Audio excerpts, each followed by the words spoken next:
Krishna, Hare Hare, Hare Rama, Hare Rama, Rama Rama, Hare Hare, Hare Krishna, Krishna Krishna, Hare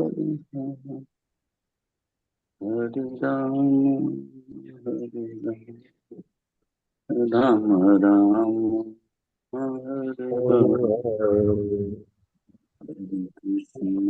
Hare Krishna. Hare Krishna, Prabhuji Dandavat Hare Pranam. Krishna. Welcome. Hare ખૂબ Rama, Krishna Hare Prabhuji, Rama, Dandavad Rama Pranam. Rama, Hare Krishna Hare Krishna પ્રભુજી દંડવત પ્રણામ. હરે કૃષ્ણ. વાંસી માતાજી, સુરક્ષા માતાજી, આરતી માતાજી, ખૂબ ખૂબ Prabhuji. ધન્યવાદ આપની સેવાઓ માટે. હરે Hare Krishna. Krishna Prabhuji. Hare Hare Krishna Krishna Prabhuji, Welcome. Dandavad Pranam. ખૂબ Dandavat ખૂબ Pranam. હૃદયપૂર્વકનું સ્વાગત છે આપ સૌનું ઇસ્કોન મેંગલુરુ શ્રી શ્રી રાધા ગોવિંદ મંદિર ઉલાઈ તરફથી શ્રીમદ ભગવદ્ ગીતા લેવલ 1 અધ્યાય નંબર 3 ચર્ચાઓમાં ભાગ લેવા માટે આપ સૌનું ખૂબ ખૂબ હૃદયપૂર્વકનું સ્વાગત છે. Hare Krishna, Prabhuji. રતિલાલ પ્રભુ, હરિસુંદર પ્રભુ, હરે કૃષ્ણ.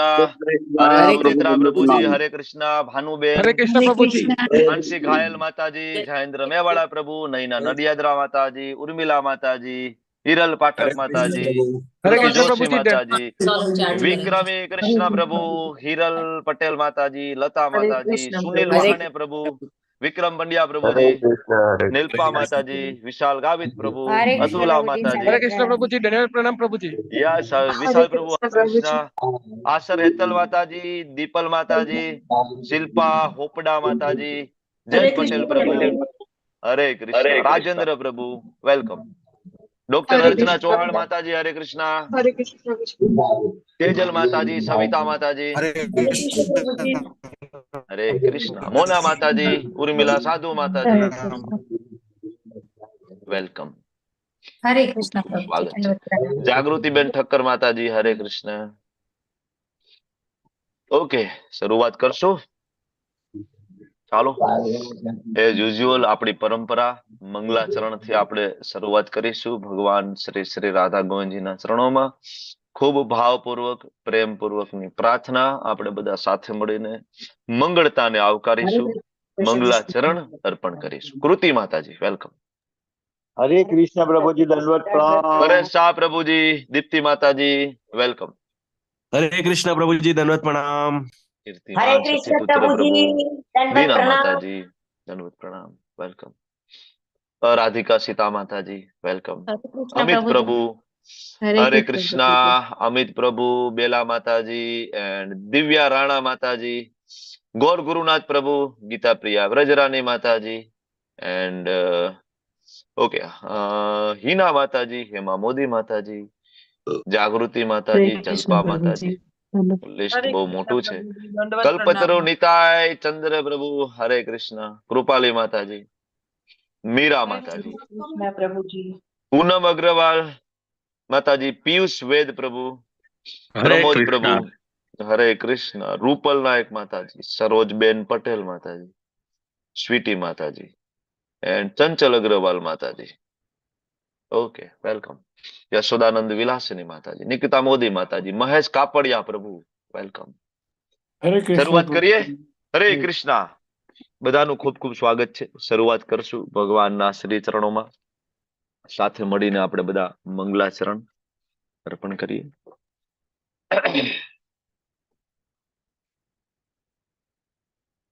ઓમ અજ્ઞાનતિમિરાન્ધસ્ય જ્ઞાનાંજન શલાકયા ચક્ષુરુન્મિલિતમ યેન તસ્મૈ શ્રી ગુરુવે નમઃ. શ્રી ચૈતન્ય મનોભીષ્ટમ સ્થાપિતમ યેન ભૂતલે સ્વયં રૂપ કદા મહ્યમ દદાતિ સ્વપદાંતિકમ. વંદેહમ શ્રી ગુરો શ્રીયુતાપદકમલમ શ્રીગુરુન વૈષ્ણવાંશ્ચ શ્રીરૂપમ સાગરજાતમ સગણ રઘુનાથાન્વિતમ તમ સજીવમ साद्वैतं सावधूतं परिजन सहितं कृष्ण चैतन्य देवं श्री राधा कृष्ण पादान् सहगण ललिता श्री विशाखान्वितंश्च हे कृष्णा करुणा सिंधु दीनबंधु जगतपते गोपेश गोपिका कांत राधा कांत नमोस्तुते तप्त कांचन गौरांगी श्री राधे वृंदावनेश्वरी वृषभानुसुते देवी प्रणमामि हरिप्रिये वाञ्छा कल्पतरुभ्यश्च कृपा सिन्धुभ्य एव च पतितानां पावनेभ्यो वैष्णवेभ्यो नमो नमः। नमो विष्णुपादाय कृष्णपृष्ठाय भूतले श्रीमते भक्ति वेदांत स्वामिनिति नामिने नमस्ते सरस्वते देवे गौरवाणी प्रचारिणे निर्विशेष शून्यवादी पाश्चात्यादेश तारिणे जय श्री कृष्ण चैतन्य प्रभु नित्यानंद श्री अद्वैत गदाधर श्रीवासादि गौर भक्त वृंद हरे कृष्णा कृष्णा कृष्णा हरे हरे हरे राम हरे राम राम हरे हरे हरे कृष्णा प्रभु हरे जी। कृष्णा हरे कृष्ण। સ્વાગત છે તમારું બધાનું. ચાલો તો એઝ યુઝ્યુઅલ ગઈકાલનું નાનું એવું રિવિઝન લઈ લઈએ સાથે મળીને. ચાલો હાથ ઊંચા કરો કે ગઈકાલે શું ભણ્યા હતા, કોને કેટલું યાદ છે. હાથ ઊંચા કરો તો મને ખ્યાલ આવે તો હું પ્રશ્ન પૂછું. મતલબ તમારે કહેવાનું જ છે કે ભાઈ બીજા અધ્યાયમાં શું આપણે ભણ્યા છીએ. મારો પ્રશ્ન એ જ છે. તો શરૂઆત કરશું લતા ઠક્કર માતાજી. લતા હરે માતાજી કૃષ્ણ. હા, બોલો. હરે કૃષ્ણ બીજો પ્રભુજી. અધ્યાય. હરે કૃષ્ણ. આપણે બીજા અધ્યાયમાં ભણ્યા કે આપણું શરીર નથી પણ આત્મા છીએ. બરાબર અર્જુનના યુદ્ધ ન કરવાના જે કારણો હતા એના જવાબ આપે ભગવાને. બરાબર પછી ભગવાને કેવા શિક્ષક છે એની સમજ મળી. બરાબર અને શ્રેય અને પ્રેય એ હમ લાંબા ગાળા કે ટૂંકા ગાળાનો ફાયદો એ સમજાવ્યું. ઓકે પછી બ્રહ્મ પરમાત્મા અને સ્વયં ભગવાન વિશેનું જ્ઞાન મળ્યું. ખૂબ સરસ. ચાલો અને તો હવે ભગવાનના આગળ ગુણો વધશું હવે. ઓકે અને સ્થિત પ્રજ્ઞના લક્ષણો. Thank you. ચંચલ માતાજી શું બાકી રહી ગયું? એક મહત્વનો હા મુદ્દો. હા આ અર્જુને શ્રી કૃષ્ણ ભગવાનને જે 5 સવાલ પૂછ્યા હતા તો તેમનું આન્સર આપવાનું ચાલુ કર્યું કરુણાનું હમ કે બરાબર કરુણા નહીં રે પછી એને કોઈ આનંદ નહીં આવે તો તેમને એને કીધું કે આનંદ તો તારા હાથમાં બે વસ્તુ છે અગર તું પરાજય થશે તો સ્વર્ગની તને જવા મળશે ને તું જીત્યો તો ખાસું આનંદ તને એને રાજપાટ મળશે તે વસ્તુ બરાબર કીધી હતી ને હમ પાપનો ભય તો એવું કે હમ છે તારું જન્મ જ ક્ષત્રિયનો થયું છે ક્ષત્રિયનો હંમેશા જન્મ જે થાય છે ને તે યુદ્ધ લડવા માટે થાય છે લોકોને સારું કરવા માટે થાય છે તો તારે ભય રાખવાની જરૂર નથી ને કૌટુંબિક પરંપરાનો નાશ થાય તો કૌટુંબિક પરંપરાનો નાશ આ હે ને અહીંયા બધા જ જે છે તેને એક શરીર છે અગર તો આ લોકોને મારી પણ દેશે તો કોઈ કૌટુંબિક પરંપરાનો નાશ નહીં થાય ને ઓકે જે અનિયંતા એટલે કે અનિયતા તો આનો બધા શ્રી કૃષ્ણ ભગવાને જે અર્જુનને ક્વેશ્ચન પૂછ્યા હતા તેનો આન્સર કર્યો હતો. હરી બોલ. ખૂબ સરસ. Thank you. એક મહત્વનો મુદ્દો શું બાકી રહી ગયો બીજા અધ્યાયમાં? હજી બોલો. હા હિરલ પટેલ માતાજી. હરે કૃષ્ણ પ્રભુજી. હરે કૃષ્ણ પ્રભુજી. રિપીટ નહીં કરતા, આગળ આવી ગયું એ રિપીટ નહીં કરતા. બોલો. મુખ્ય બાકી રહ્યું કે અર્જુનની શ્રી કૃષ્ણ પ્રત્યે શરણાગતિ. હરી બોલ. ખૂબ જ મહત્વનો મુદ્દો એ છે બીજા અધ્યાયમાં અને ભગવદ્ ગીતાની શરૂઆત. આધ્યાત્મિક જગતમાં આપણો પહેલો પગ, આપણો પ્રવેશ ભગવદ્ ગીતાનો એક પણ શબ્દ સમજવા માટે આપણી પહેલી લાયકાત શરણાગતિથી શરૂઆત થાય છે. જેવી રીતના આપણે ગઈકાલે વાત કરી હતી કે ભૌતિક જગતમાં જ્ઞાન પ્રાપ્ત કરવાની પદ્ધતિ સેમ છે, શરણાગતિ. સ્કૂલમાં ગયા, કોલેજમાં ગયા, આપણે આપણા ટીચરની સામે દલીલ નથી કરી ને. મેં તમને ગઈકાલે ઉદાહરણ આપ્યું હતું. ટીચરે કીધું કે એ ગળે એક ને બ ગળે બે. આપણે આજ સુધી કોઈ દી ના પૂછ્યું ભાઈ બ ગળે બે આ જ રીતના શું કામ થાય? બરાબર, મારે બગડે બે આમ કરવો છે, નથી કર્યો. ટીચરે આપણને પાટીમાં લખી દીધું કે એકડો ને આપણે એકડો ઘૂંટ્યા, બગડો ને બગડો ઘૂંટ્યા. આજ સુધી જીવન પર્યંત બગડો આપણે આમ જ કરીએ છીએ. કોઈ દી પ્રશ્ન થયો બગડો આમ જ શું કામ ભાઈ, તગડો આમ જ શું કામ? નહીં, ટીચરે કીધું અને આપણે સ્વીકારી લીધું. શરણાગતિ આપણે ટીચરને સ્વીકારી, જેથી આપણે બધું ભણ્યા, શીખ્યા અને કંઈક આપણે ભૌતિક જગતમાં પ્રાપ્ત કર્યું. એવી રીતના આધ્યાત્મિક જગતમાં પ્રાપ્ત કરવા માટેની પહેલી લાયકાત છે શરણાગતિ. બરાબર. બીજો અધ્યાય ખૂબ મહત્વનું ચેપ્ટર, બીજા અધ્યાયનું ટાઇટલ ગીતાનો સાર હતું. હજી આપણી પાસે 5 મિનિટ છે. કોઈને ઉમેરવું છે? બીજા અધ્યાયમાં શું ભણ્યા? નંદીશ પ્રભુ, વેલકમ આફ્ટર લોંગ ટાઈમ. બોલો. હરે કૃષ્ણ પ્રભુજી. હું તમને એક જ વસ્તુ કહું કે હું વિચારતો હતો કે આ ક્યાં જતા રહ્યા પ્રભુજી. મને હું આયા હતો ગમતું જ તમે. Very well. ખૂબ સરસ. તમને જોઈને આનંદ થયો. બધા જ વૈષ્ણવોને જોઈને મને આનંદ થાય છે, જે વારંવાર આ ક્લાસમાં જોડાઈ રહ્યા છે અને નવા નવા પાર્ટિસિપન્ટ આ વખતે ઘણા બધા જોડાયા છે. બધાને જોઈને મને ખૂબ આનંદ થાય છે. ખરેખર ભગવદ્ ગીતા વારંવાર સાંભળશો, વારંવાર સમજવાની કોશિશ કરશો, જીવન જીવવાનો ખૂબ આનંદ આવશે. તમારા બધા કન્સેપ્ટ ક્લિયર થઈ જશે. બરાબર. નીલપા માતાજી, શું કેવું છે બીજા અધ્યાય વિશે? બોલો. હરે કૃષ્ણ પ્રભુજી. ભગવાનની અનુભૂતિના 3 તબક્કા. બ્રહ્મ, પછી પરમાત્મા નહીં, બ્રહ્મ, પરમાત્મા અને સ્વયં ભગવાન. ઓકે. પછી બીજું કઈ ઘટે છે ભાઈ બીજા અધ્યાયમાં? કોઈને કઈ ગઈકાલે ભણ્યા અને કઈ ઘટતું હોય, ઉમેરવું હોય તો? હરે કૃષ્ણ પ્રભુજી, દંડવત પ્રણામ. ભગવાનની વ્યાખ્યા છે ભગવાન કોણ? જ્ઞાન, ત્યાગ, સુંદરતા, સમૃદ્ધિ અને ખ્યાતિ.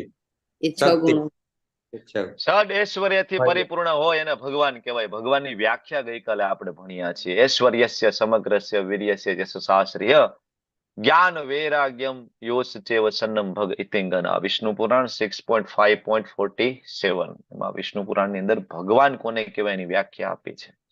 બરાબર. આ બહુ મહત્વનો મુદ્દો આપણે ગઈકાલે ભણ્યા છીએ. બીજા કોઈને કઈ ઉમેરવું છે ગઈકાલે ભણ્યા હોય અને આજે તમને કઈ યાદ આવતું હોય હજી? એનીબડી? મોના માતાજી. મનુષ્યનું 2.62 અને 63 માં પતનના જે 8 તબક્કા છે, ધ્યાય તો વિષય પહોંચવા, એટલે પતનના જે આપણું પતન મનુષ્યનું થાય એના કારણો છે. હરે કૃષ્ણ.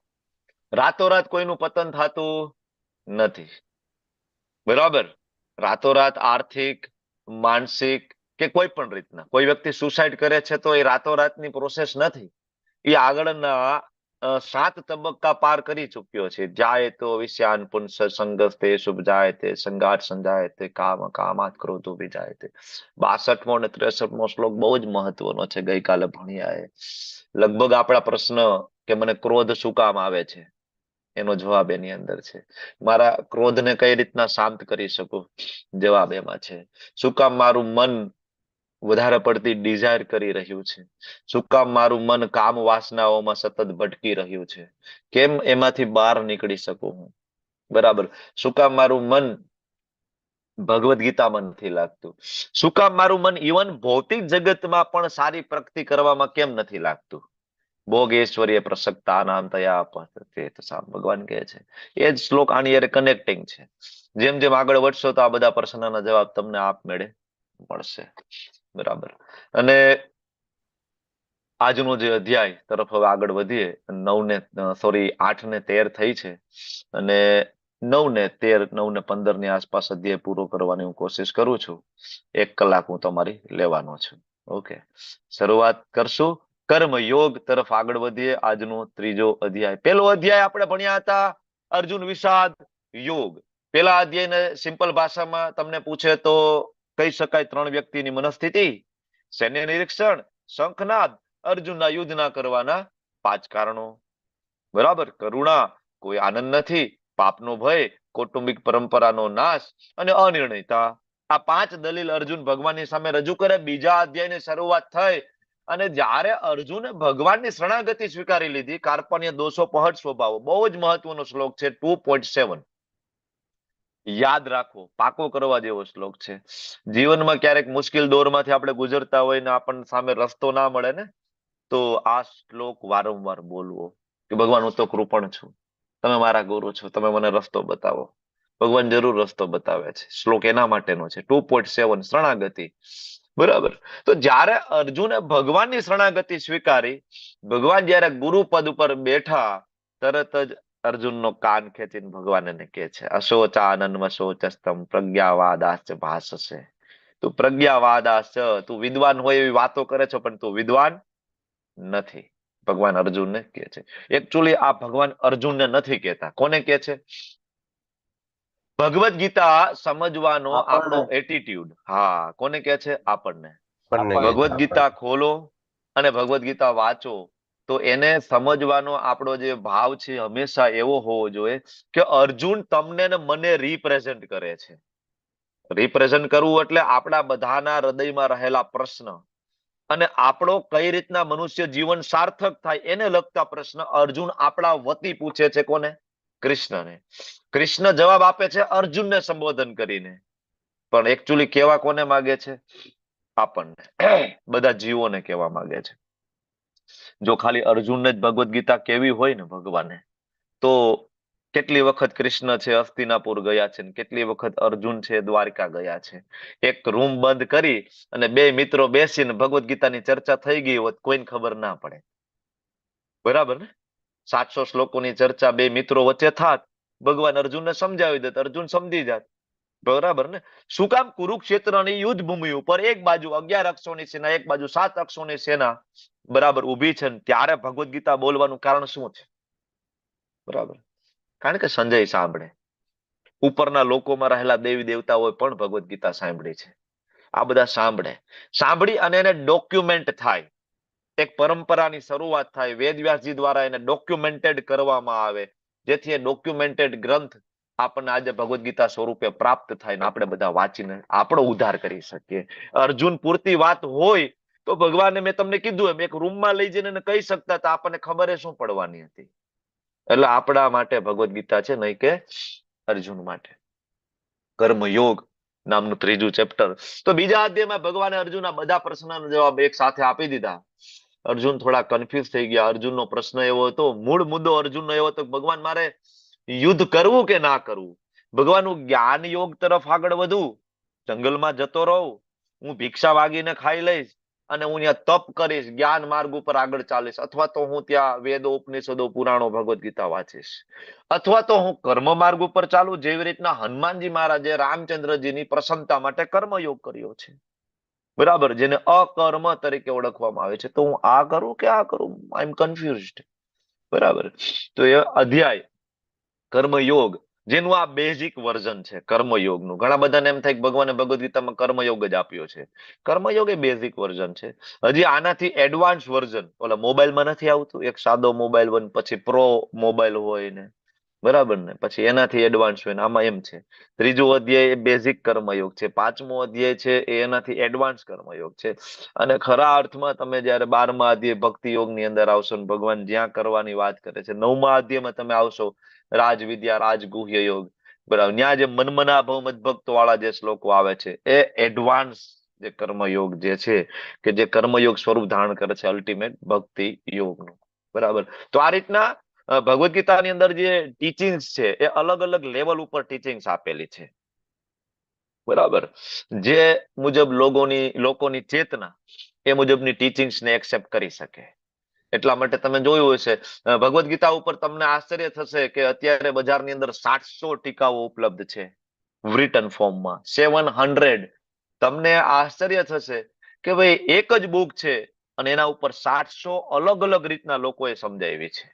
મહાત્મા ગાંધીએ ભગવદ ગીતા ઉપર ટીકા લખી છે, વિનોબા ભાવે છે એમને ભગવદ ગીતા ઉપર ટીકા લખેલી છે, કેટલાય બધા અમેરિકન યુરોપિયન ફિલોસોફર છે એને ભગવદ ગીતા સમજાવવાની કોશિશ કરી છે, એક ક્રિકેટર છે એને ભગવદ ગીતા ઉપર કોમેન્ટ્રી લખેલી છે. બરાબર. જેની જેવી ચેતના, બરાબર, એવું એ એક્સપ્લેનેશન આપી શકે. પણ આવું થયું શું કામ? એક જ ભગવદ ગીતાને 700 રીતના લોકો શું કામ સમજાવી રહ્યા છે? કારણ કે એ ભગવદ ગીતાના જે બીજ જે શ્લોક છે, જેને સાર કહેવાય, જેને પરિભાષા સૂત્ર તરીકે ઓળખવામાં આવે છે, આજનો આ અધ્યાય છે, આનું પરિભાષા સૂત્ર છે 3.9 છે. આખા અધ્યાયમાંથી તમે 3.9 વાળો શ્લોક કાઢી નાખો એટલે તમે આખો અધ્યાય સમજી શકવા માટે સમર્થ નથી.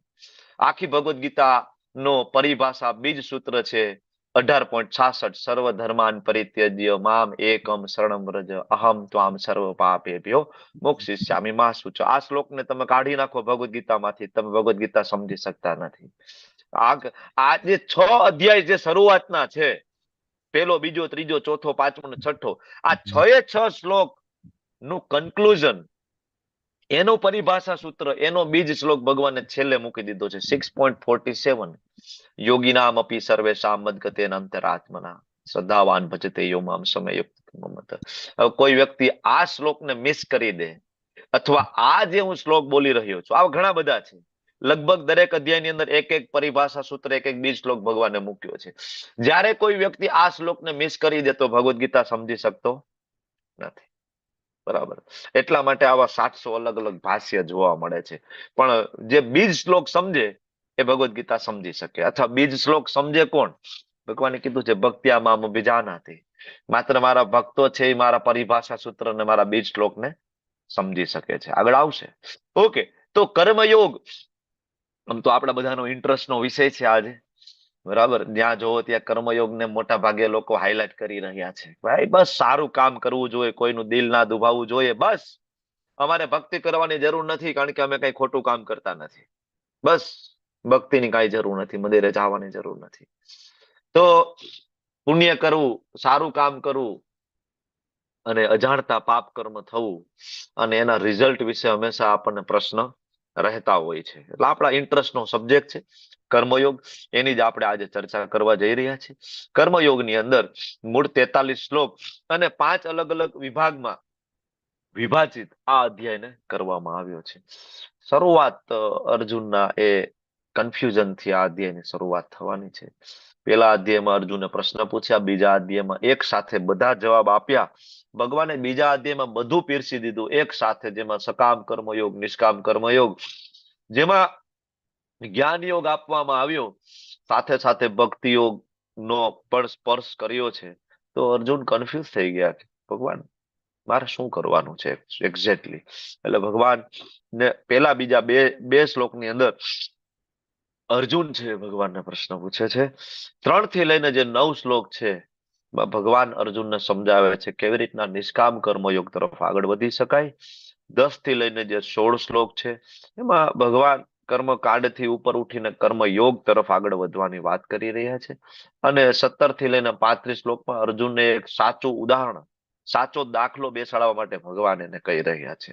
અને છેલ્લે અર્જુનનો એક નવો પ્રશ્ન ઉપસ્થિત થાય છે 36મા શ્લોકથી, અને પ્રશ્ન પૂછે છે કે ભગવાન સૌથી મોટો દુશ્મન કોણ છે?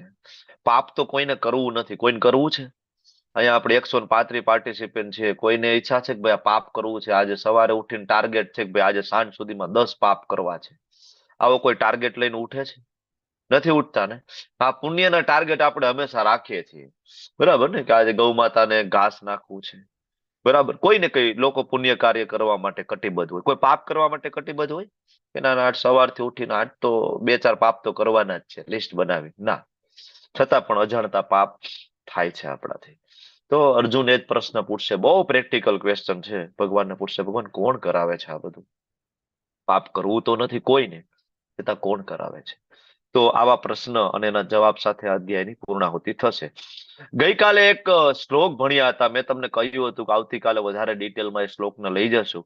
2.47 કર્મણ્યેવાધિકારસ્તે મા ફલેષુ કદાચન મા કર્મ ફલ હેતુર્ભૂ મા તે સંગોસ્ત્વ કર્મણિ.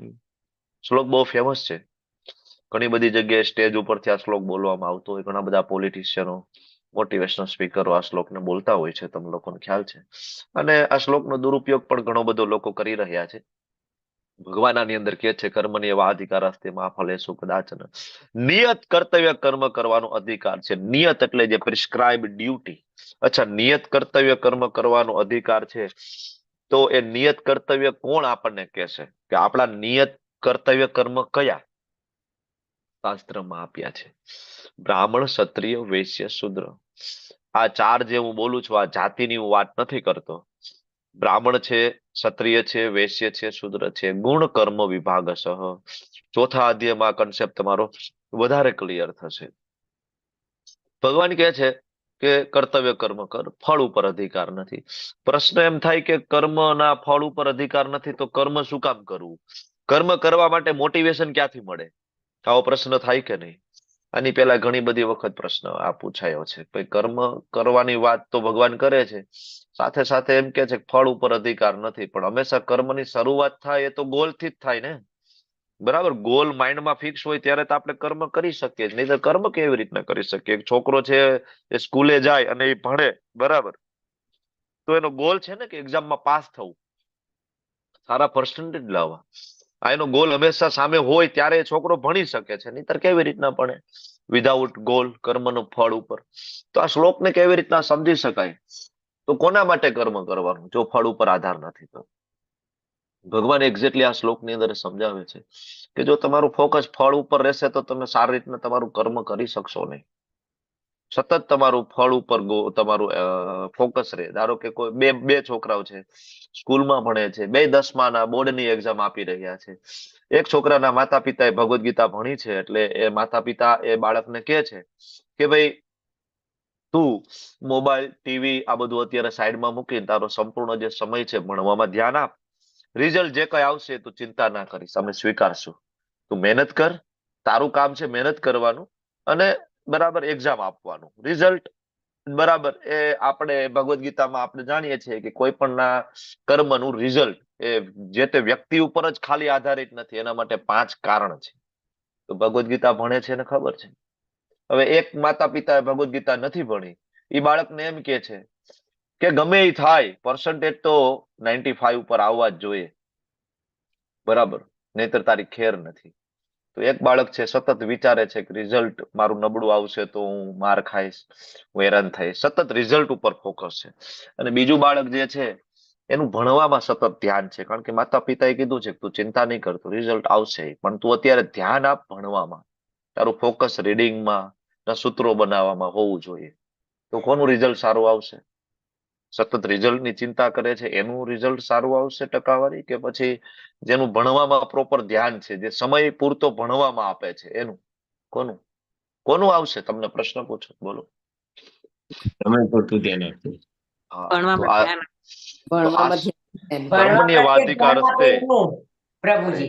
Thank you. તો આ જે શ્લોક છે એ કેવી રીતના ફોકસ થી કામ કરી શકાય? ફળ ઉપર શું કામ આપણે આધાર નથી રાખવાનું? આપણને પ્રશ્ન થાય ને કે ભાઈ હું કર્મ કરું, બરાબર, બધી મહેનત મારી છે, તો ફળ ઉપર મારો અધિકાર કેમ નથી? તમે વિચાર કરી જુઓ કે એક પણ કર્મ જગતમાં આપણે કરીએ છીએ, શું આપણે સ્વતંત્ર રીતના કરી શકીએ છીએ કે એમાં કોઈની હેલ્પની જરૂર પડે? કોઈની હેલ્પ વગર કોઈ કર્મ થઈ શકે છે? આપણે આજ સુધી ભણ્યા છીએ તો આપણે ટીચરની મદદથી ભણ્યા છીએ, બરાબર. એના માટે જે ઉપયોગ કર્યો છે, જ્ઞાનનો ઉપયોગ કરીએ છીએ, તો જ્ઞાન છે એ કોઈક દ્વારા લખાયેલું છે, કોઈ ટીચર દ્વારા, કોઈ પ્રોફેસર દ્વારા, પીએચડી થયેલા એમના દ્વારા બુક્સ લખાયેલી છે, આપણે એનો ઉપયોગ કર્યો છે. એના સિવાય આપણે લખવા માટે બોલપેનનો ઉપયોગ કર્યો, બુક્સનો ઉપયોગ કર્યો, એ ભૌતિક પ્રકૃતિના તત્વો છે, પંચ મહાભૂતમાંથી બનતી આ બધી વસ્તુઓ છે, એનો આપણે ઉપયોગ કર્યો છે.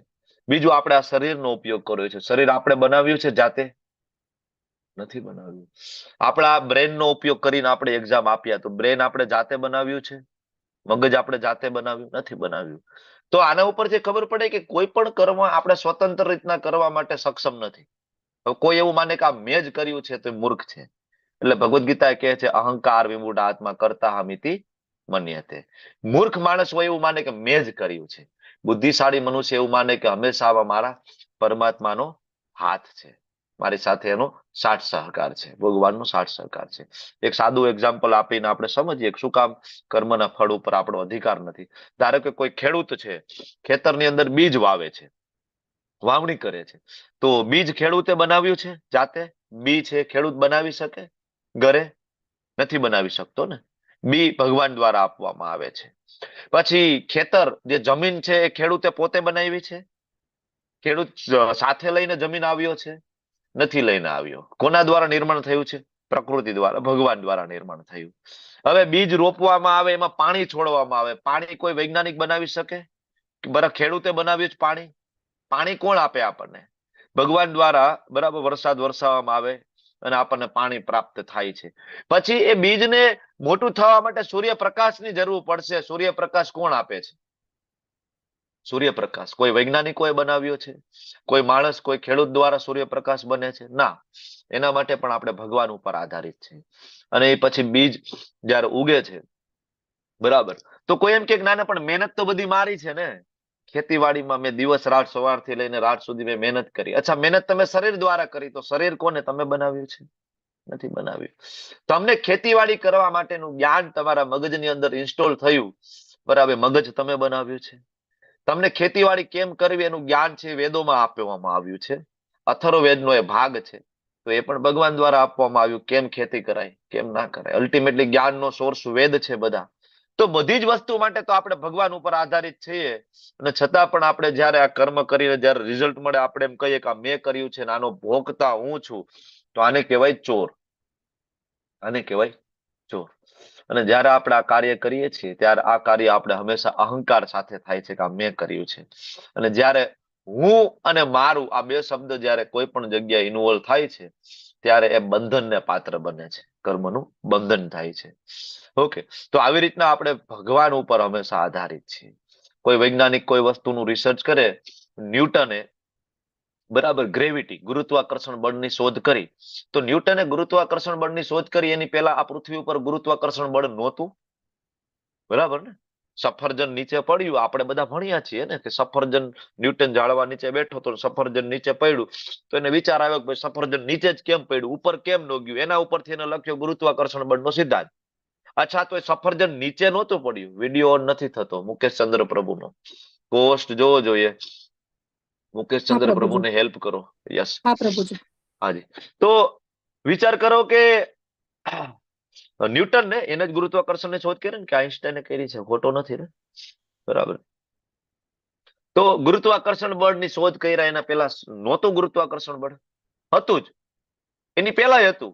ન્યૂટનનો જન્મ નહોતો થયો એની પહેલા હતું. ન્યૂટનના પપ્પાનો જન્મ નહોતો થયો એની પહેલા ગુરુત્વાકર્ષણ બળ તો હતું જ, બરાબર. ખાલી એને આઈડેન્ટિફાઈ, એક નામ આપ્યું છે, બરાબર. તો શ્રેય ભગવાનને આપવું જોઈએ ને, બરાબર. જયારે લોકો પોતાના નામે પેટન્ટ લેતા હોય છે, એટલે એ ચોર છે, એટલે એ કર્મનું હંમેશા બંધન પ્રાપ્ત થાય છે. અર્જુન પહેલા શ્લોકની અંદર ભગવાનને પૂછે છે, ભગવાન, ત્યાગ કરવો કે પછી કર્મના માર્ગ ઉપર મારે ચાલવાનું છે? હું જ્ઞાન માર્ગ ઉપર ચાલુ, કર્મ માર્ગ ઉપર ચાલુ? અર્જુન ઉવાચ જ્યાયસી ચેત કર્મણસ્તે મતા બુદ્ધિર્જનાર્દન તત્કિમ કર્મણિ ઘોરે મામ નિયોજયસી કેશવ. હે કેશવ, તમે તો કેસી દૈત્યનો સંહાર કરનારા છો. એટલે આ અર્જુન કેશવ તરીકે ભગવાનને સંબોધન કરે છે. કેશવ એટલે જેને કેસી દૈત્યનો વધ કર્યો. ભગવાન, તમે આવડા મોટા કેસી દૈત્યનો વધ કરી શકો, તો મારા મનમાં આ જે શંકાઓ નામનો જે દૈત્ય, પ્રશ્ન નામનો જે દૈત્ય ઉપસ્થિત થાય છે, શું તમે એનો વધ ના કરી શકો? મને ખબર છે તમે કરી શકો છો ભગવાન. તો તમે આ મારા મનમાં ઉઠનારા જે કેસી દૈત્ય જે છે, પ્રશ્ન સ્વરૂપે તમે એનો વધ કરો. એટલે અહીંયા અર્જુન કહે છે કેશવ, તમારું નામ તો જનાર્દન છે. બીજો શબ્દ વાપર્યો છે જનાર્દન. ભગવાન, તમારું નામ જનાર્દન છે. તમે જનનું અર્દન કરવા વાળા છો, લોકોનું પાલન કરવા વાળો છો. તમે મને એમ કહો છો કે આ બધાને મારી નાખ? સમજાતું નથી. તમારું નામ જનાર્દન છે, તમે એમ કહો છો કે બધાનો વધ કર. એટલે અર્જુન કહે છે કે તમે તો બુદ્ધિ યોગને શ્રેષ્ઠ માનતા હોય, તો મને શું કામ આ ઘોર કર્મ કરવા માટે કહો છો? કારણ કે આગળ ભગવાને એમ કીધું 11 થી લઈને 30 શ્લોક બીજા અધ્યાયમાં કે આપણે આ શરીર નથી, આપણે આત્મા છીએ. સાંખ્ય યોગનું જ્ઞાન આપ્યું. ભગવદ ગીતાની શરૂઆત જ આ જ્ઞાનથી શરૂઆત થઈ. એટલે ભગવદ ગીતાની અંદર એમ કહી શકાય કે પહેલા લેવલનું જે જ્ઞાન છે, શરૂઆત, પહેલું પગથિયું એ છે કે આપણે શરીર નથી, આત્મા છીએ. જ્યાં સુધી કોઈ વ્યક્તિ આ પહેલું પગથિયું ના ચડી શકે, ત્યાં સુધી એ આગળ વધી શકતો નથી આધ્યાત્મિક જગતની અંદર. કોઈ પણ યોગમાં વધવાની વાત છે. હું ખાલી ભક્તિ યોગની વાત નથી કરતો. કોઈ પણ યોગમાં, તમારે ધ્યાન યોગમાં આગળ વધવું હોય, જ્ઞાન યોગમાં, હઠ યોગની અંદર, બરાબર, કોઈ પણ યોગમાં આગળ વધવા માટે પ્રથમ પગથિયું એ છે કે હું આ શરીર નથી, હું આત્મા છું. ભગવાન, આટલું બધું મહત્વનું જ્ઞાન તમે આપ્યું છે, બરાબર. બુદ્ધિ યોગ એટલે કે જ્ઞાન એટલે કે સાંખ્ય યોગ. તો પછી મને શું કામ તમે એમ કહો છો કે તું આ યુદ્ધ કર ને બધાને મારી નાખ? આપણે શરીર નથી, આપણે આત્મા છીએ, આત્માનો કોઈ વધ નથી, તો આ શરીરને મારવાની શું જરૂર છે? બરાબર. આવા ઘોર કર્મની અંદર તમે મને શું કામ પ્રેરો છો? ક્યારેક તમે એમ કહો છો કે વધ કર, ક્યારેક તમે એમ કહો છો કે બુદ્ધિ યોગ છે શ્રેષ્ઠ છે. તો હું સમજી નથી શકતો કે મારે કર્મ તમે જે કહો એ પ્રમાણે કરવાનું છે, બધાનો વધ, કે પછી મારે બધું છોડી દેવાનું છે, મારે જંગલમાં જતું રહેવાનું છે. આઈ એમ કન્ફ્યુઝડ. વ્યામિશ્રેણ વાક્યન બુદ્ધિ મોહયસીવ મે તદેક વદ નિશ્ચિત્ય યેન શ્રેયો માપયામ. ભગવાન, તમારા વાક્ય વ્યામિશ્રેણ, મિશ્રિત વાક્ય, તમારા જે શબ્દ છે હું સમજી નથી શકતો. મને મિશ્રણ લાગે છે. આની અંદર ક્યારેક મને કર્મયોગ સમજાય છે, તો મને ક્યારેક જ્ઞાન યોગ સમજાય છે. મારી મતિ મૂંઝાઈ ગઈ છે. તમે મને એક કહો ને પ્રભુ, તદ એકમ વદ, એક વસ્તુ કહો ને જે નિશ્ચિત્ય હોય, જે કન્ફર્મ હોય, યેન શ્રેય, જેમાં મારું શ્રેય હોય. ગઈકાલે મેં પૂછ્યું હતું ને તમને લોકોને કે બે શબ્દ છે શ્રેય અને પ્રેય. શું ફેર છે શ્રેય અને પ્રેયનો? હરે કૃષ્ણ. બોલો. પ્રભુજી, શ્રેય એટલે લાંબા ગાળાનું, પ્રેય એટલે ટૂંકા ગાળાનું, અને એટલે શ્રેય ટૂંકા ગાળાનું. લાંબા ગાળાનો ફાયદો. આખી ભગવદ ગીતામાં અર્જુન જયારે જયારે ભગવાનને પૂછશે ત્યારે ભગવાનને કહેશે, ભગવાન મારું શ્રેય છે એમાં છે. આપણે પણ ભગવાન પાસે કઈ માગીએ, જો કે માગવું એ ભક્તિ નથી, છતાં આપણે નવા નવા જે પાપા પગલી વાળા ભક્તો હોય, ઠાકોરજીની સામે જઈને આપણે કઈ માગવાની ઈચ્છા ધરાવતા હોય તો માગીએ. પણ માગીએ ને સાથે સાથે આપણો ભાવ એ હોવો જોઈએ કે ભગવાન, હું તો મૂર્ખ છું, કાર્પાણ્ય દોષો પહત સ્વભાવ, હું તો કૃપણ છું, મને ખબર નથી કે મારે શું માંગવું જોઈએ. આપણે ઘણી વાર એવી વસ્તુ માગી લઈએ જે આગળ જતા બહુ મુશ્કેલીમાં આપણે મુકાઈ જતા હોય છે. આવું થયું છે ને? બરાબર. ભગવાનની કૃપાથી ઘણા બધા લોકો કુંવારા હોય, 35 વર્ષ સુધી લગ્ન ના થાય, 38 વર્ષ સુધી લગ્ન ના થાય, 40 વર્ષ સુધી લગ્ન ના થાય. ભગવાનને પ્રાર્થના કરે કે ભગવાન, કે ખારી છોકરી હોય તો કઈ ગોઠવણ કરી દો. ભગવાન કે બેટા તારા ઉપર કૃપા કરી છે. બરાબર. આપણે સમજી જ ના શકીએ ભગવાનની કૃપા. ભગવાન કે તથાસ્તુ, જાઓ. બરાબર. તું એ લાભ લઈ લે. પછી લગ્ન થાય પછી ખબર પડે કે પેલા હતા એ હારા હતા. બરાબર. તો આપણને ખબર જ ના પડે ને. આ તો એક એક્ઝામ્પલ આપ્યું. બધાના કઈ લગ્ન જીવન આવા ન હોય, આ તો એક વાત છે. સુખી દાંપત્ય જીવન હોય, ખાસ તો જે ભક્તો હોય એનું દાંપત્ય જીવન ખૂબ સુખી હોય. પતિ પત્ની બંને ભક્તો હોય, બે કૃષ્ણ ભાવનામૃતમાં હોય. બરાબર. તો એ સરસ રીતના પોતાનું ગૃહસ્થાશ્રમ, જે શાસ્ત્રમાં લખ્યું છે, શ્રીમદ ભાગવતમ બીજો સ્કંદ વાંચો, ત્યાં બે શબ્દ આવે છે. બરાબર. કે ખરેખર ગૃહસ્થ કોને કહેવાય ને ગૃહ મેધી કોને કહેવાય. તો એ સમજી શકે છે પ્રોપર વેમાં, તો એ સારું દાંપત્ય જીવન પણ જીવી શકે છે. આ તો એક ખાલી એક એક્ઝામ્પલ સમજાવવાની વાત છે તમને. બરાબર. પણ આપણે ભગવાનની યોજનાને સમજી નથી શકતા, એટલે આપણે ભગવાનને કહેવાય ભગવાન મારું શ્રેય છે એમાં છે. આપ જો જેમ અર્જુન ભગવાનને કહે છે, ભગવાન પાસેથી શીખવાનું છે, અર્જુન પાસેથી શીખવાનું છે કે ભગવાન પાસે કઈક માગીએ તો શું માગીએ. બરાબર. આપણને તો આઈસ્ક્રીમ ભાવતું હોય, નાનું બાળક હોય, આઈસ્ક્રીમ બહુ ભાવતું હોય, તો શરદી થઈ હોય ને શિયાળો હોય તો એમ કે પપ્પા મારે આઈસ્ક્રીમ ખાવું છે. બરાબર. પણ પપ્પા ના લઈ દે. બરાબર. પપ્પાને ખબર છે કે ભાઈ તારો શરદીનો કોઠો છે, શિયાળો છે, અત્યારે આઈસ્ક્રીમ ના ખવાય, ગરમ પાણી કોગળા કર. ગમે નહીં આપણને હળદર વાળું દૂધ પીવું, પણ મમ્મી પરાણે બનાવીને પીવડાવી, પીવું જ પડશે. નાક બંધ કરીને પીવડાવે, ના ગમે ને. એવી રીતના ભગવાન ની યોજના ઘણી વાર આપણે સમજી ના શકીએ. એટલે આપણે ભગવાનને કેવું, ભગવાન મારો શ્રેય છે એમાં છે, એ મને કહો. એ તદ એકમ વદ નિશ્ચિત્ય, મારે આમાંથી શું કરવું? એકચ્યુઅલી અર્જુન સમજી નથી શકતા કે જ્ઞાન માર્ગ અને કર્મ માર્ગ બે જુદા જુદા નથી. જ્ઞાન પ્રાપ્ત કરીને જે કર્મ કરવામાં આવે છે એને સાચા અર્થમાં કર્મ યોગ કહેવામાં આવે છે. કર્મ યોગ એ આપણે જે સવારથી લઈને સાંજ સુધી જે કર્મ કરીએ છીએ, ટિફિનના ડબલા લઈને નીકળી જઈએ છીએ, બરાબર, પૈસા કમાવા માટે, અને એ પૈસા કમાઈને જે આપણે આપણી ઇન્દ્રિય તૃપ્તિ માટે વાપરીએ છીએ, ભોગો ભોગવવા માટે વાપરીએ છીએ, એવા કોઈ પણ કર્મની ભગવદ ગીતામાં એક પણ શ્લોકમાં ચર્ચા નથી. બિલકુલ ડાયવર્ટ નહીં થતા. તમને કોઈ એમ કે ભગવદ ગીતામાં કર્મ કરવાની જ વાત છે, હા, એ કયો કર્મ કરવાની વાત છે એ એક વખત બરાબર ક્લેરિટી કરવી પડે. કારણ કે કર્મના ઘણા બધા પ્રકાર છે, આજે આપણે ભણવાના છીએ. અર્જુન ભગવાનને પૂછે છે, ભગવાન મને સમજાતું નથી કે હું ત્યાગ માર્ગ ઉપર ચાલુ, જંગલમાં જતો રહું ને બેસી જાઉં, ઓમ, કે પછી હું જ્ઞાન, કે પછી હું કર્મ માર્ગ ઉપર ચાલુ, જેવી રીતના હનુમાનજી મહારાજે કર્યો છે રામચંદ્રજીની પ્રસન્નતા માટે. મારે શું કરવાનું છે? આઈ એમ કન્ફ્યુઝડ. મારી પાસે ઘણા બધા રસ્તા છે, શું કરું?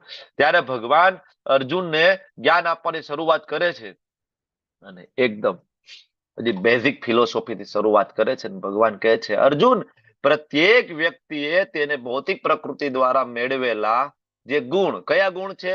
સત્વગુણ, રજોગુણ અને તમોગુણ. 14મા અધ્યાયમાં વિસ્તારપૂર્વક આપણે ભણવાના છે. આના દ્વારા વિવશ થઈને કર્મ તો કરવું જ પડે છે. કોઈ પણ મનુષ્ય એક ક્ષણ માટે પણ કર્મ કર્યા વગર રહી શકતો નથી. બરાબર? એટલે ભગવાન અર્જુનને ના પાડે છે. અર્જુનને એવું વિચારે છે કે હું જંગલમાં જતો રહું અને હું કોઈ કામ નહીં કરું, ભિક્ષા નહીં માંગ, હું કાંઈ નહીં કરું, ક્ષત્રિય ધર્મ પણ હું છોડી દઈશ. ભગવાન કે તું ત્યાં જઈ નહીં, કારણ કે તું રજોગુણમાં છે. એકચ્યુઅલી અર્જુન રજોગુણમાં નથી, અર્જુન શુદ્ધ સત્વમાં છે. પણ ભગવાન એને રિપ્રેઝન્ટ કરી રહ્યા છે એઝ અ ક્ષત્રિય તરીકે. બાકી અર્જુન છે વર્ણાશ્રમ ધર્મની પરે છે. બરાબર? અર્જુન વર્ણ વ્યવસ્થાની પરે છે, કારણ કે ભગવાનના જે શુદ્ધ ભક્ત હોય, જે વૈષ્ણવ હોય, એ પ્રકૃતિના 3 ગુણોથી ઉપર આવે. આગળ આપણે ગઈકાલે ભણી ગયા એક શ્લોક, ત્રૈગુણ્યા વિષયા વેદાને ત્રૈગુણ્યો ભવાર્જુન. બરાબર? આ શ્લોકમાં ભગવાન એ જ વસ્તુ આપણને સમજાવી હતી કે 3 ગુણોથી પરે કઈ રીતના થઈ શકાય, સત્વગુણ, રજોગુણ, તમોગુણ. એટલે ભગવાન કહે છે કર્મ તો કરવું જ પડશે. કર્મ કર્યા વગર એક ક્ષણ માટે કોઈ રહી શકે નહીં, કારણ કે કર્મ કરવું એ આત્માનો સ્વભાવ છે. અમારા આચાર્ય પ્રભુપાદ સ્વામી સરસ તાત્પર્ય લખે છે, તમે જરૂરથી આનું ભાવાર્થ શ્લોકના જરૂર વાંચજો. એકદમ ક્લિયર કહેવાય, ક્રિસ્ટલ ક્લિયર પ્રભુપાદ એમાં સમજાવે છે. તમે વાંચશો તમને લોકોને સમજાઈ જશે કે કર્મ કરવું આત્માનો સ્વભાવ છે. બાકી શરીર તો આમે ડેડ જ છે. આને બોડી જ કહેવામાં આવે, ડેડ બોડી જ છે. આની અંદર ચેતના આપી તો આત્મા આપે ને. આત્મા નીકળી ગયો તો આને શું કહેવાય? Dead body. પછી આ કોઈ કામ કરી શકવાનું છે? ઇવન શ્વાસ પણ નહીં લઈ શકે ને. આત્મા અંદર છે એટલે આ શરીર છે, શ્વાસ લઈ શકે છે, શરીર બોલી શકે છે, જોઈ શકે છે, સાંભળી શકે છે. તો આ બધા જ તો કર્મ જ છે ને. બોલવું પણ કર્મ છે, જોવું પણ કર્મ છે, સાંભળવું પણ કર્મ છે. તો ભગવાન કે આત્માનો સ્વભાવ જ કર્મ કરવું છે. કોઈ વ્યક્તિ એક ક્ષણ માટે પણ કર્મ કર્યા વગર રહી નહીં શકે. એટલા માટે જે નિયત કર્તવ્ય કર્મ જે છે ને અર્જુન, કે જે નિયત કર્તવ્ય ભૌતિક પ્રકૃતિ દ્વારા પ્રાપ્ત થાય એ તો કરવા જ રહ્યા. બ્રાહ્મણ છે, સત્વગુણમાં હોય એને બ્રાહ્મણ કહેવાય, તો એને કરવું જોઈએ. ભગવદ્ ગીતા ભાગવતમનો પ્રચાર કરવો જ રહ્યો. ક્ષત્રિય છે, રજોગુણમાં હોય, બીજાની રક્ષા કરવા માટેનું કાર્ય એને કરવું જોઈએ. ભગવાન સમજાવી રહ્યા છે. એવી રીતના વૈશ્ય અને શુદ્ર 4 કેટેગરી ભગવદ્ ગીતામાં જે આપવામાં આવી છે. ભગવાન કહે છે જો તું આ નહીં કરે, તું અત્યારે કોપી કરવાની કોશિશ, અર્જુન છે કોપી કરવાની કોશિશ કરી રહ્યા છે. કેવી રીતના? તો અર્જુન પોતે ક્ષત્રિય છે અને અર્જુન એવું વિચારે છે કે નહીં, હું તો જંગલમાં જતો રહીશ, હું સંન્યાસ લઈ લઈશ, હું ત્યાગ માર્ગ ઉપર જઈશ. પણ ક્ષત્રિયોને સંન્યાસની જોગવાઈ નથી શાસ્ત્રની અંદર. ક્ષત્રિયોને સંન્યાસ લેવાની મનાઈ કરવામાં આવી છે. તો ભગવાન કે અર્જુન તું કોપી શું કામ કરે છો? સંન્યાસ એ શુદ્ધ સત્વગુણમાં હોય, જે બ્રાહ્મણ હોય એના માટેની જોગવાઈ છે, ક્ષત્રિયો માટે નથી. તું કોપી કરીશ તો તું મિથ્યાચારી બની જઈશ.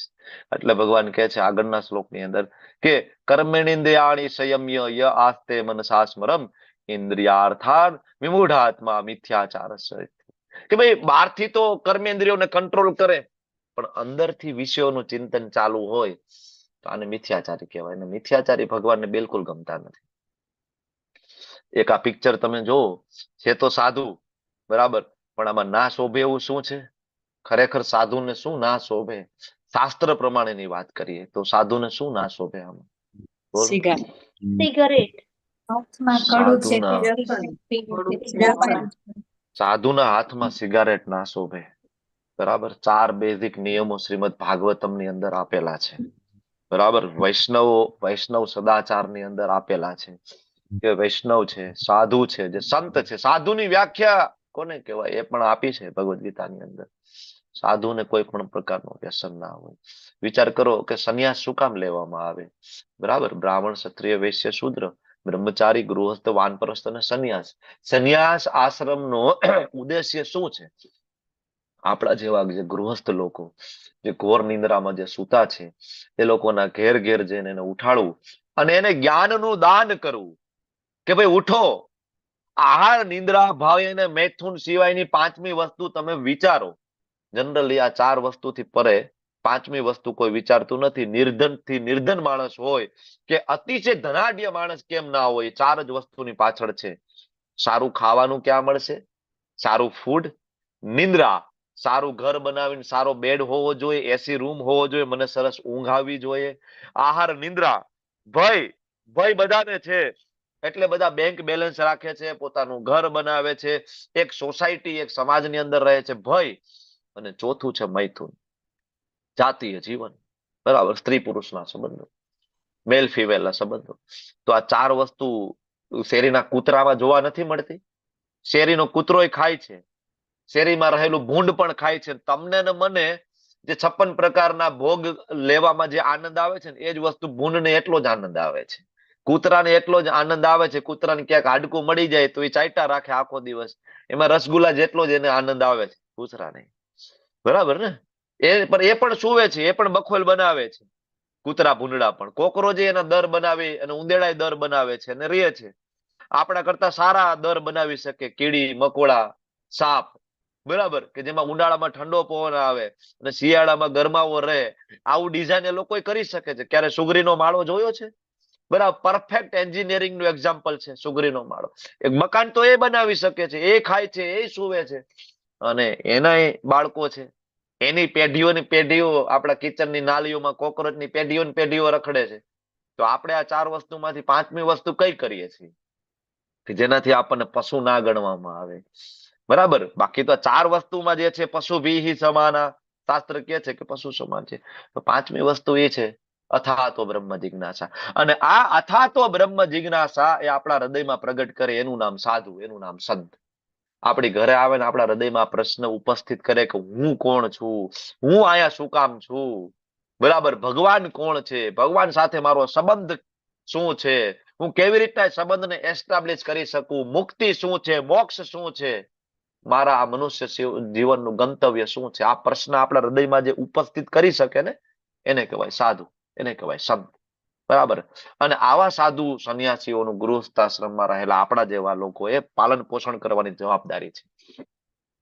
જો સાધુ સંન્યાસી સમાજને કંઈ આપતો ન હોય તો શાસ્ત્ર બહુ જ ક્લિયર કહે છે કે એને બિલકુલ સમાજ ઉપર ડિપેન્ડેબલ રહેવું ના જોઈએ, સમાજ ઉપર એ બોજો ના બનવો જોઈએ સાધુ સંત, જો એ સમાજને કંઈ આપતો ના હોય તો. એટલે ભગવાન કહે છે કે અર્જુન તું મિથ્યાચારી બની જઈશ, તું છો ક્ષત્રિય, ક્ષત્રિય બનીને તું એમ કહીશ કે હું જંગલમાં જતો રહું. અર્જુન તું જંગલમાં જઈને શું કરવાના છે? અહીંયા તું જે કરવાનો છે અર્જુન, તું ત્યાં જઈને તે કરીશ. તને એમ થાય કે હું ભીખ માંગી લઈશ, ભીખ માંગવા માટે તું જયારે જંગલમાં જઈશ, બીજા બ્રાહ્મણો સાથે તું રહીશ, બધા બ્રાહ્મણો અને તું મળીને જયારે ભિક્ષા લઈને તમે આવશો, અને જયારે કોઈ વ્યક્તિ આવશે અને તારી બાજુમાં બેઠેલા જયારે બ્રાહ્મણ જે છે એ બ્રાહ્મણની ભિક્ષા જૂટવી લેશે બળ પ્રયોગ કરીને, ત્યારે અર્જુન તારી અંદર રહેલો ક્ષત્રિય પાછો જાગશે અને તું તરત જ ઉભો થઈ જઈશ ને તલવાર ખેંચી લઈશ, કારણ કે તારાથી બીજા બ્રાહ્મણનું અપમાન તું જોઈ નહીં શકે. તો ત્યાં જઈને પણ તું બે બ્રાહ્મણો વચ્ચે, બરાબર, જે કલેશ થયો એમાં તું તલવાર ખેંચીને એક બ્રાહ્મણનો વધ કરી દઈશ ને તને બ્રહ્મ હત્યાનું પાપ લાગશે. ત્યાં જઈને તું કરવાનો તો એ જ છે, તલવાર ખેંચવાનો છો, તો એના કરતા આયા રહીને કર. ત્યાં જઈને તું કરીશ તો મિથ્યાચારી બની જઈશ, બરાબર, કર્મનું ફળ તને બાંધશે. અને અહીંયા રહીને મારી આજ્ઞા પ્રમાણે કરીશ તો તને કર્મનું ફળ નહીં બાંધે. ભગવાન અર્જુનને સમજાવે છે ઢોંગી બનવાની જરૂર નથી. ભગવાન આપણને સમજાવે છે કે આપણે જે આશ્રમમાં હોય, ગૃહસ્થાશ્રમમાં હોય, બ્રહ્મચારી શ્રમમાં હોય, વાનપ્રસ્થ કે સંન્યાસ, જોઈ લેવું કે આપણી કેટલી લાયકાત છે. ઘણા બધાની લાયકાત ન હોય પછી સાધુ બની જાય, બાવા બની જાય, તમો ગુણમાં હોય, સમાજમાં હોય, તમો ગુણમાં હોય. બાવા સાધુ એટલા માટે બની ગયા હોય સમાજમાં બહુ મુશ્કેલી હોય, પૈસા કમાવાની ઝંઝટ કોણ કરે? એના કરતા એક આશ્રમ ખોલી નાખો, બધા લોકો સામે આવીને જય હો બાબાજી કી જય, બાબાજી કી જય પગ પકડી લેશે ને રૂપિયાના ઢગલા થઈ જશે. ઘણા લોકો આના માટે જ છે સાધુ બાવા. હવે અહીંયા એ તમો ગુણમાં હોવાના કારણે ન્યા કાર્ય કેવા કરશે? ન્યા જઈને તમો ગુણી કાર્યો કરશે. ન્યા વ્યસન, ગાંજા, ચલમ, બરાબર, છોકરીઓ, આશ્રમમાં તો બધું કોમન છે ને. વારંવાર અત્યારે તો છાસવારે આવા સાધુ સંતો છાપામાં ચડે છે, આપણે સાંભળીએ છીએ ને. શું કામ થયું?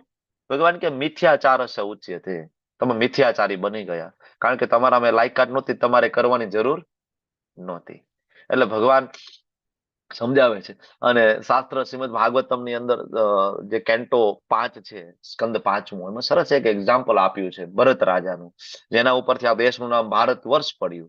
બરાબર. ઋષભદેવના પુત્ર ભરત રાજા, બરાબર, એ સમયના જે રાજા હતા, ગુણ સંપન્ન, જ્ઞાનવાન, સંપત્તિવાન રાજા, અને રામ રાજ્ય સમાન એનું રાજ્ય શાસ્ત્રમાં વર્ણવવામાં આવ્યું છે. વૈદિક સમય હતો, ગુરુકુળમાં એમનો અભ્યાસક્રમ થયો. 24 કે 25 વર્ષની ઉંમરે ભરત રાજા છે સંપૂર્ણ રાજ્યનો ત્યાગ કરી અને જતા રહે છે. એની પત્ની પંચજની 5 પુત્રો છે, બધા એને ના પાડે છે. બરાબર. ત્યારે રાજા એમ કે છે કે નહીં, હું તો જતો રહું, મારે તો ભગવાનની પ્રાપ્તિ કરવી. પણ હજી પ્રોબ્લેમ એ થયો કે હજી થોડો રજોગુણ હતો. બરાબર. હજી એ લેવલની શુદ્ધતા નહોતી આવી કે આ બધું છોડીને જાય. તો પેલા 25 વર્ષની જે થોડી ભક્તિને આ બધું કર્યું, અને પછી વેલા આ બધું છોડીને જતા રહ્યા. હવે ગયા તો ખરી, નેપાળ ગયા, ગંડકી નદીના કિનારે તપશ્ચર્યા ચાલુ કરી, યજ્ઞ ચાલુ કર્યા. પણ એક દિવસ એવું થયું કે બાજુમાંથી એક હિંસક પશુનો અવાજ આવ્યો, અને જોયું તો એક ગર્ભિણી હરણની પાછળ એક સિંહ પડ્યો છે, અને ગર્ભિણી હરણ છે જમ્પ મારે છે નદીને કૂદવા માટે, અને ત્યાં એ હરણનો પ્રસવ થઈ જાય છે, ડિલિવરી થઈ જાય છે. મોટું હરણ છે મરી જાય છે, નાનું જે બચ્ચું આવ્યું એ ડૂબવા લાગે છે નદીમાં. સ્વાભાવિક છે, રાજા છે, દયા હોય. પેલાના રાજા જે હતા એ એના રાજ્યમાં રહેલા દરેક જીવ એની પ્રજા હતી. અત્યાર જેવું નથી, અત્યારના રાજા ને પ્રજા ખાલી માણસો જ છે, એટલે માણસો માટે જ બધી યોજના બને છે અત્યારે. પેલાના સમયમાં એવું નહોતું. આજથી જૂની વાત કરીએ તો રાજા માટે એના, બરાબર, એના રાજ્યની અંદર ગૌશાળા હોય, બરાબર, ગાયોને યોગ્ય પોષણ મળી જાય, આ બધી વ્યવસ્થાઓ રહેતી. બધા પશુ પક્ષીઓ માટે તમે જો જૂના જમાનામાં ગામડામાં જાઓ ત્યાં ચબૂતરા હોય છે, બરાબર, કે કેવી રીતના પંખ, બરાબર, જે બધા પક્ષીઓ છે એ ત્યાં રહી શકે, એની ચણ ત્યાં નાખવામાં આવે. તો રાજા બધાનો વિચાર કરતા. તો સ્વાભાવિક છે કે ભરત રાજા એ સમયના રાજા હતા, તો દયા આવે, તરત ઉભા થયા અને હરણને લેવા ગયા. હરણને લઈ આવ્યું, નાનું બચ્ચું, અને એને પાળી પોષીને ઉછેરીને મોટું કરે છે. પ્રોબ્લેમ એ થયો કે આસક્તિ હરણમાં થઈ ગઈ. હવે યજ્ઞ, ભગવાનના નામ જપ બધું સાઈડમાં રહી ગયું. આખો દિવસ મારું હરણ ક્યાં ગયું, મારું હરણ ક્યાં ગયું, એને જમી લીધું હશે કે નહીં, બરાબર, આખો દિવસ હરણ હરણ ને હરણ, આવું થયું. બરાબર. એક દિવસ એવું થયું કે હરણ તો સ્વાભાવિક મોટું થાય તો એના ઝુંડમાં જતું રહે ને, તો રાત્રે પાછું ના આવ્યું. તો ભરત રાજા એને શોધતા શોધતા જાય છે, અને એક ટેકરી ઉપરથી એનો પગ લસરે છે, અને માથું અફડાય છે પથ્થર સાથે, ત્યાં એનું મૃત્યુ થઈ જાય છે. પણ મૃત્યુ સમય યાદ કોણ છે? હરણ. મારું હરણ ક્યાં ગયું? ભગવદ્ ગીતાના 8મા અધ્યાયના 6ઠા શ્લોકમાં ભગવાન કહે છે, યમ યમ વાપી સ્મરણ ભાવ ત્યજંતે કલેવરમ. જ્યારે આ કલેવરમ તમે ત્યજશો, યમ યમ વાપી સ્મરણ, તમે જેનું સ્મરણ કરશો, જેને તમે યાદ કરશો, તમ તમે વેતિ કોંતેય સદા તદ ભાવ ભાવિત. તદ ભાવ, એના જેવું આગળનું તમને શરીર પ્રાપ્ત થશે. ભગવદ્ ગીતામાં આવે છે 8મો અધ્યાય મૃત્યુનું સાયન્સ છે આખું, કેવી રીતના મરવું જોઈએ, મૃત્યુ સમય આપણે શું કરવું જોઈએ. ભરત રાજાને ચેતના છેલ્લે હરણમાં સ્થિર થઈ, બીજો જન્મ એનો હરણનો થયો. બરાબર. પણ પેલા 25 વર્ષ ભગવાનની ભક્તિ કરી હતી, ભગવાનનું નામ જપ કર્યું હતું, એનાથી એને યાદ રહ્યું કે મારો એક જન્મ વેસ્ટ થઈ ગયો. વેલો સંન્યાસ લેવાની કોશિશ કરી, બરાબર, રજોગુણના પ્રભાવના કારણે આ થયું. બરાબર. અને હરણ બન્યા, અને હરણ બન્યા પછી એને યાદ હતું કે હું આગળ ભરત રાજા હતો, મારાથી આ ભૂલ થઈ છે. તો એને ત્યાં જ એક દિવસ ત્યાં દાવાનળ ફાટી નીકળ્યો, ને હરણ ત્યાં શરીરનો ત્યાગ કરી દીધો. ફરીથી જન્મ થયો બ્રાહ્મણ કુટુંબની અંદર. બરાબર. આ વખતે એને યાદ છે કે આગળના 2 જન્મ વેસ્ટ થયા છે મારા. બરાબર. આ વખતે મારે બિલકુલ રિસ્ક નથી લેવું. નાનપણથી જ કીપ મમ, કઈ બોલવાનું નહીં, કોઈ પૂછે જવાબ નહીં આપવાનું, કઈ નહીં, ગાંડા જેવું એકદમ. તો બધાએ કીધું કે આ તો જળ જેવો છે, નામ જ પડી ગયું જળ ભરત. બરાબર, કે આને કઈ ખબર નથી પડતી, જળ ભરત. એક દિવસ દેવીના ભક્તો, કાલીના ભક્તો, બરાબર, બલિ ચડાવવા માટે એક વ્યક્તિને શોધતા હતા. બરાબર. એમાં આ જળ ભરત મળી ગયા. આ તો જોતું તું મળી ગયું, આ તો કોઈને કહેવાનું નથી. ઉપાડીને લઈ ગયા, અને જયારે દેવીની સામે એને બલિ માટે રેડી કર્યા, દેવી ક્રોધિત થઈ ગયા, સાક્ષાત દેવી પ્રગટ થયા, અને એના પોતાના ભક્તો જે ડાકુ હતા એ બધાના ગળા કાપી નાખ્યા. આના ઉપરથી એ ખબર પડે કે દેવી દેવતાઓ ને ખૂબ પસંદ છે જયારે કોઈ વ્યક્તિ વૈષ્ણવ બને. એટલે ભગવાન શિવજી સ્વયં કહે છે, આરાધના નામ સર્વેશામ વિષ્ણુ આરાધના પરમ. શિવજી પોતે કહે છે. પદ્મ પુરાણની અંદર, ભાગવતમની અંદર, રુદ્રગીતની અંદર શિવજી કહે છે કે વૈષ્ણવોથી વધારે મને બીજું કોઈ પ્રિય નથી. એટલા માટે ભાગવતમ શિવજીને કહે છે વૈષ્ણવા નામ યથા સંભો, કે બધા જ વૈષ્ણવોના શિરમોર હોય તો એ મહાદેવ છે, શિવજી છે. બરાબર. તો દેવી કોણ છે? મહાકાળી છે, દુર્ગા છે, કોણ છે? માતા પાર્વતી માંથી વિસ્તાર થાય છે. પાર્વતી કોણ છે? શિવજીના પત્ની છે. કેવી રીતના સહન કરી શકે કોઈ ભગવાનના ભક્તને કોઈ હેરાન કરે? બરાબર. આ એક એક્ઝામ્પલ છે. પછી એક દિવસ રાજા રાહુગણની પાલખી આવતી હતી. પાલખી ઉપાડવા માટે 4 વ્યક્તિની જરૂર હતી. એક વ્યક્તિ ખૂટતો હતો, તો આ જળ ભરતને ખેંચીને લાવ્યા કે ભાઈ તું ઉપાડ.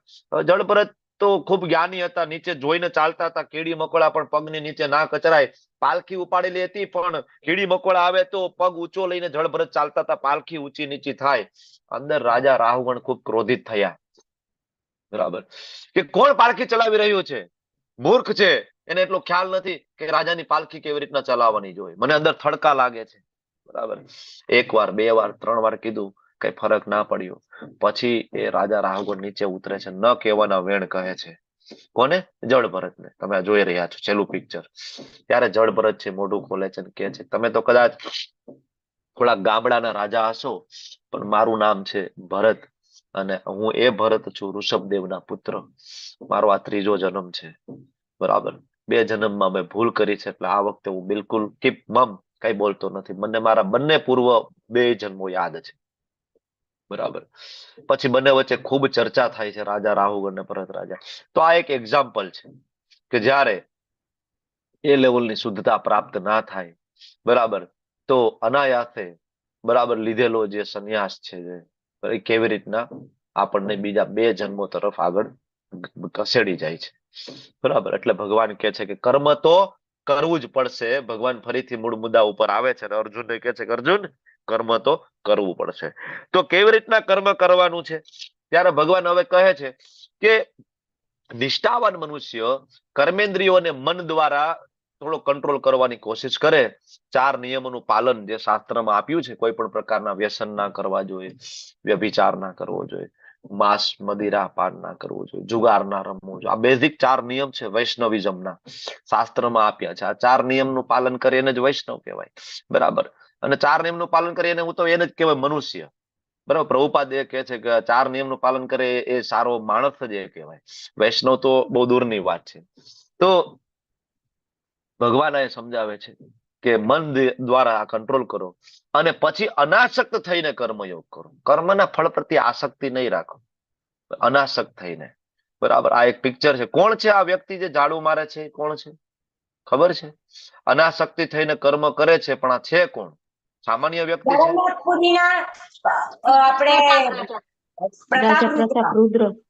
રાજા પ્રતાપ રુદ્ર.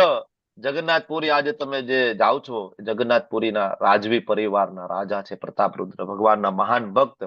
આજે તમારા શહેરમાં પણ જે રથયાત્રા આવે છે ત્યારે મેયર ને બધા આવીને જે ઝાડુ મારે છે ને, પરંપરા આમનાથી શરૂઆત થઈ છે, પ્રતાપ રુદ્રથી. બરાબર. ભગવાન જગન્નાથજીની પ્રસન્નતા માટે ખરા અર્થમાં આખો રોડ સાફ કરતા હતા. એ ભગવાનને પોતાના કર્મો અર્પણ કરતા હતા. સવારથી લઈને સાંજ સુધી બધું જગન્નાથજીની પ્રસન્નતા માટે કેવી રીતના કરી શકાય, આપણે એમની પાસેથી શીખવું જોઈએ. બરાબર. એટલે ભગવાન હવે આગળ કહે છે નિયતમ કુરુ કર્મત્વમ, કે ભાઈ નિયત જે કર્તવ્ય જે છે, પ્રિસ્ક્રાઇબ જે ડ્યુટી જે છે, તો કરવી જ પડશે. ઘણા બધા શ્લોક વાંચે એટલે એવું માને કે જોયું, કીધું ભગવાને, કર્મ જ કરવાની વાત છે. પણ આ કર્મ કેવી રીતના કરવાનું એ આના પછીના શ્લોક તો વાંચો, 3.8, અને આના પછીનો જે બીજ શ્લોક છે એ 3.9 છે, જેને પરિભાષા સૂત્ર કહી શકાય. 3.9 છે કર્મને વાધિકા રસ્તે વાળો, એને કનેક્ટ કરો 3.9 સાથે.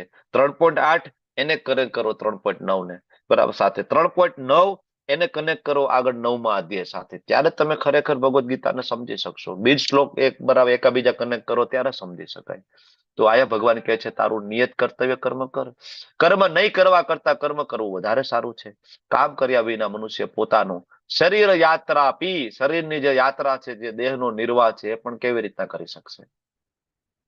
સિંહને પણ શિકાર મેળવવા માટે મહેનત કરવી પડે. શિકાર છે સિંહના મોઢામાં ડાયરેક્ટ પડે નહીં. બરાબર. એટલા માટે બેસ્ટ એક્ઝામ્પલ આપ્યું છે ભક્તિનો ઠાકોરજી. અમારી ગોળિયા વૈષ્ણવ પરંપરાના મહાન આચાર્ય થયા અમારા આચાર્ય શ્રી પ્રભુપાદજી.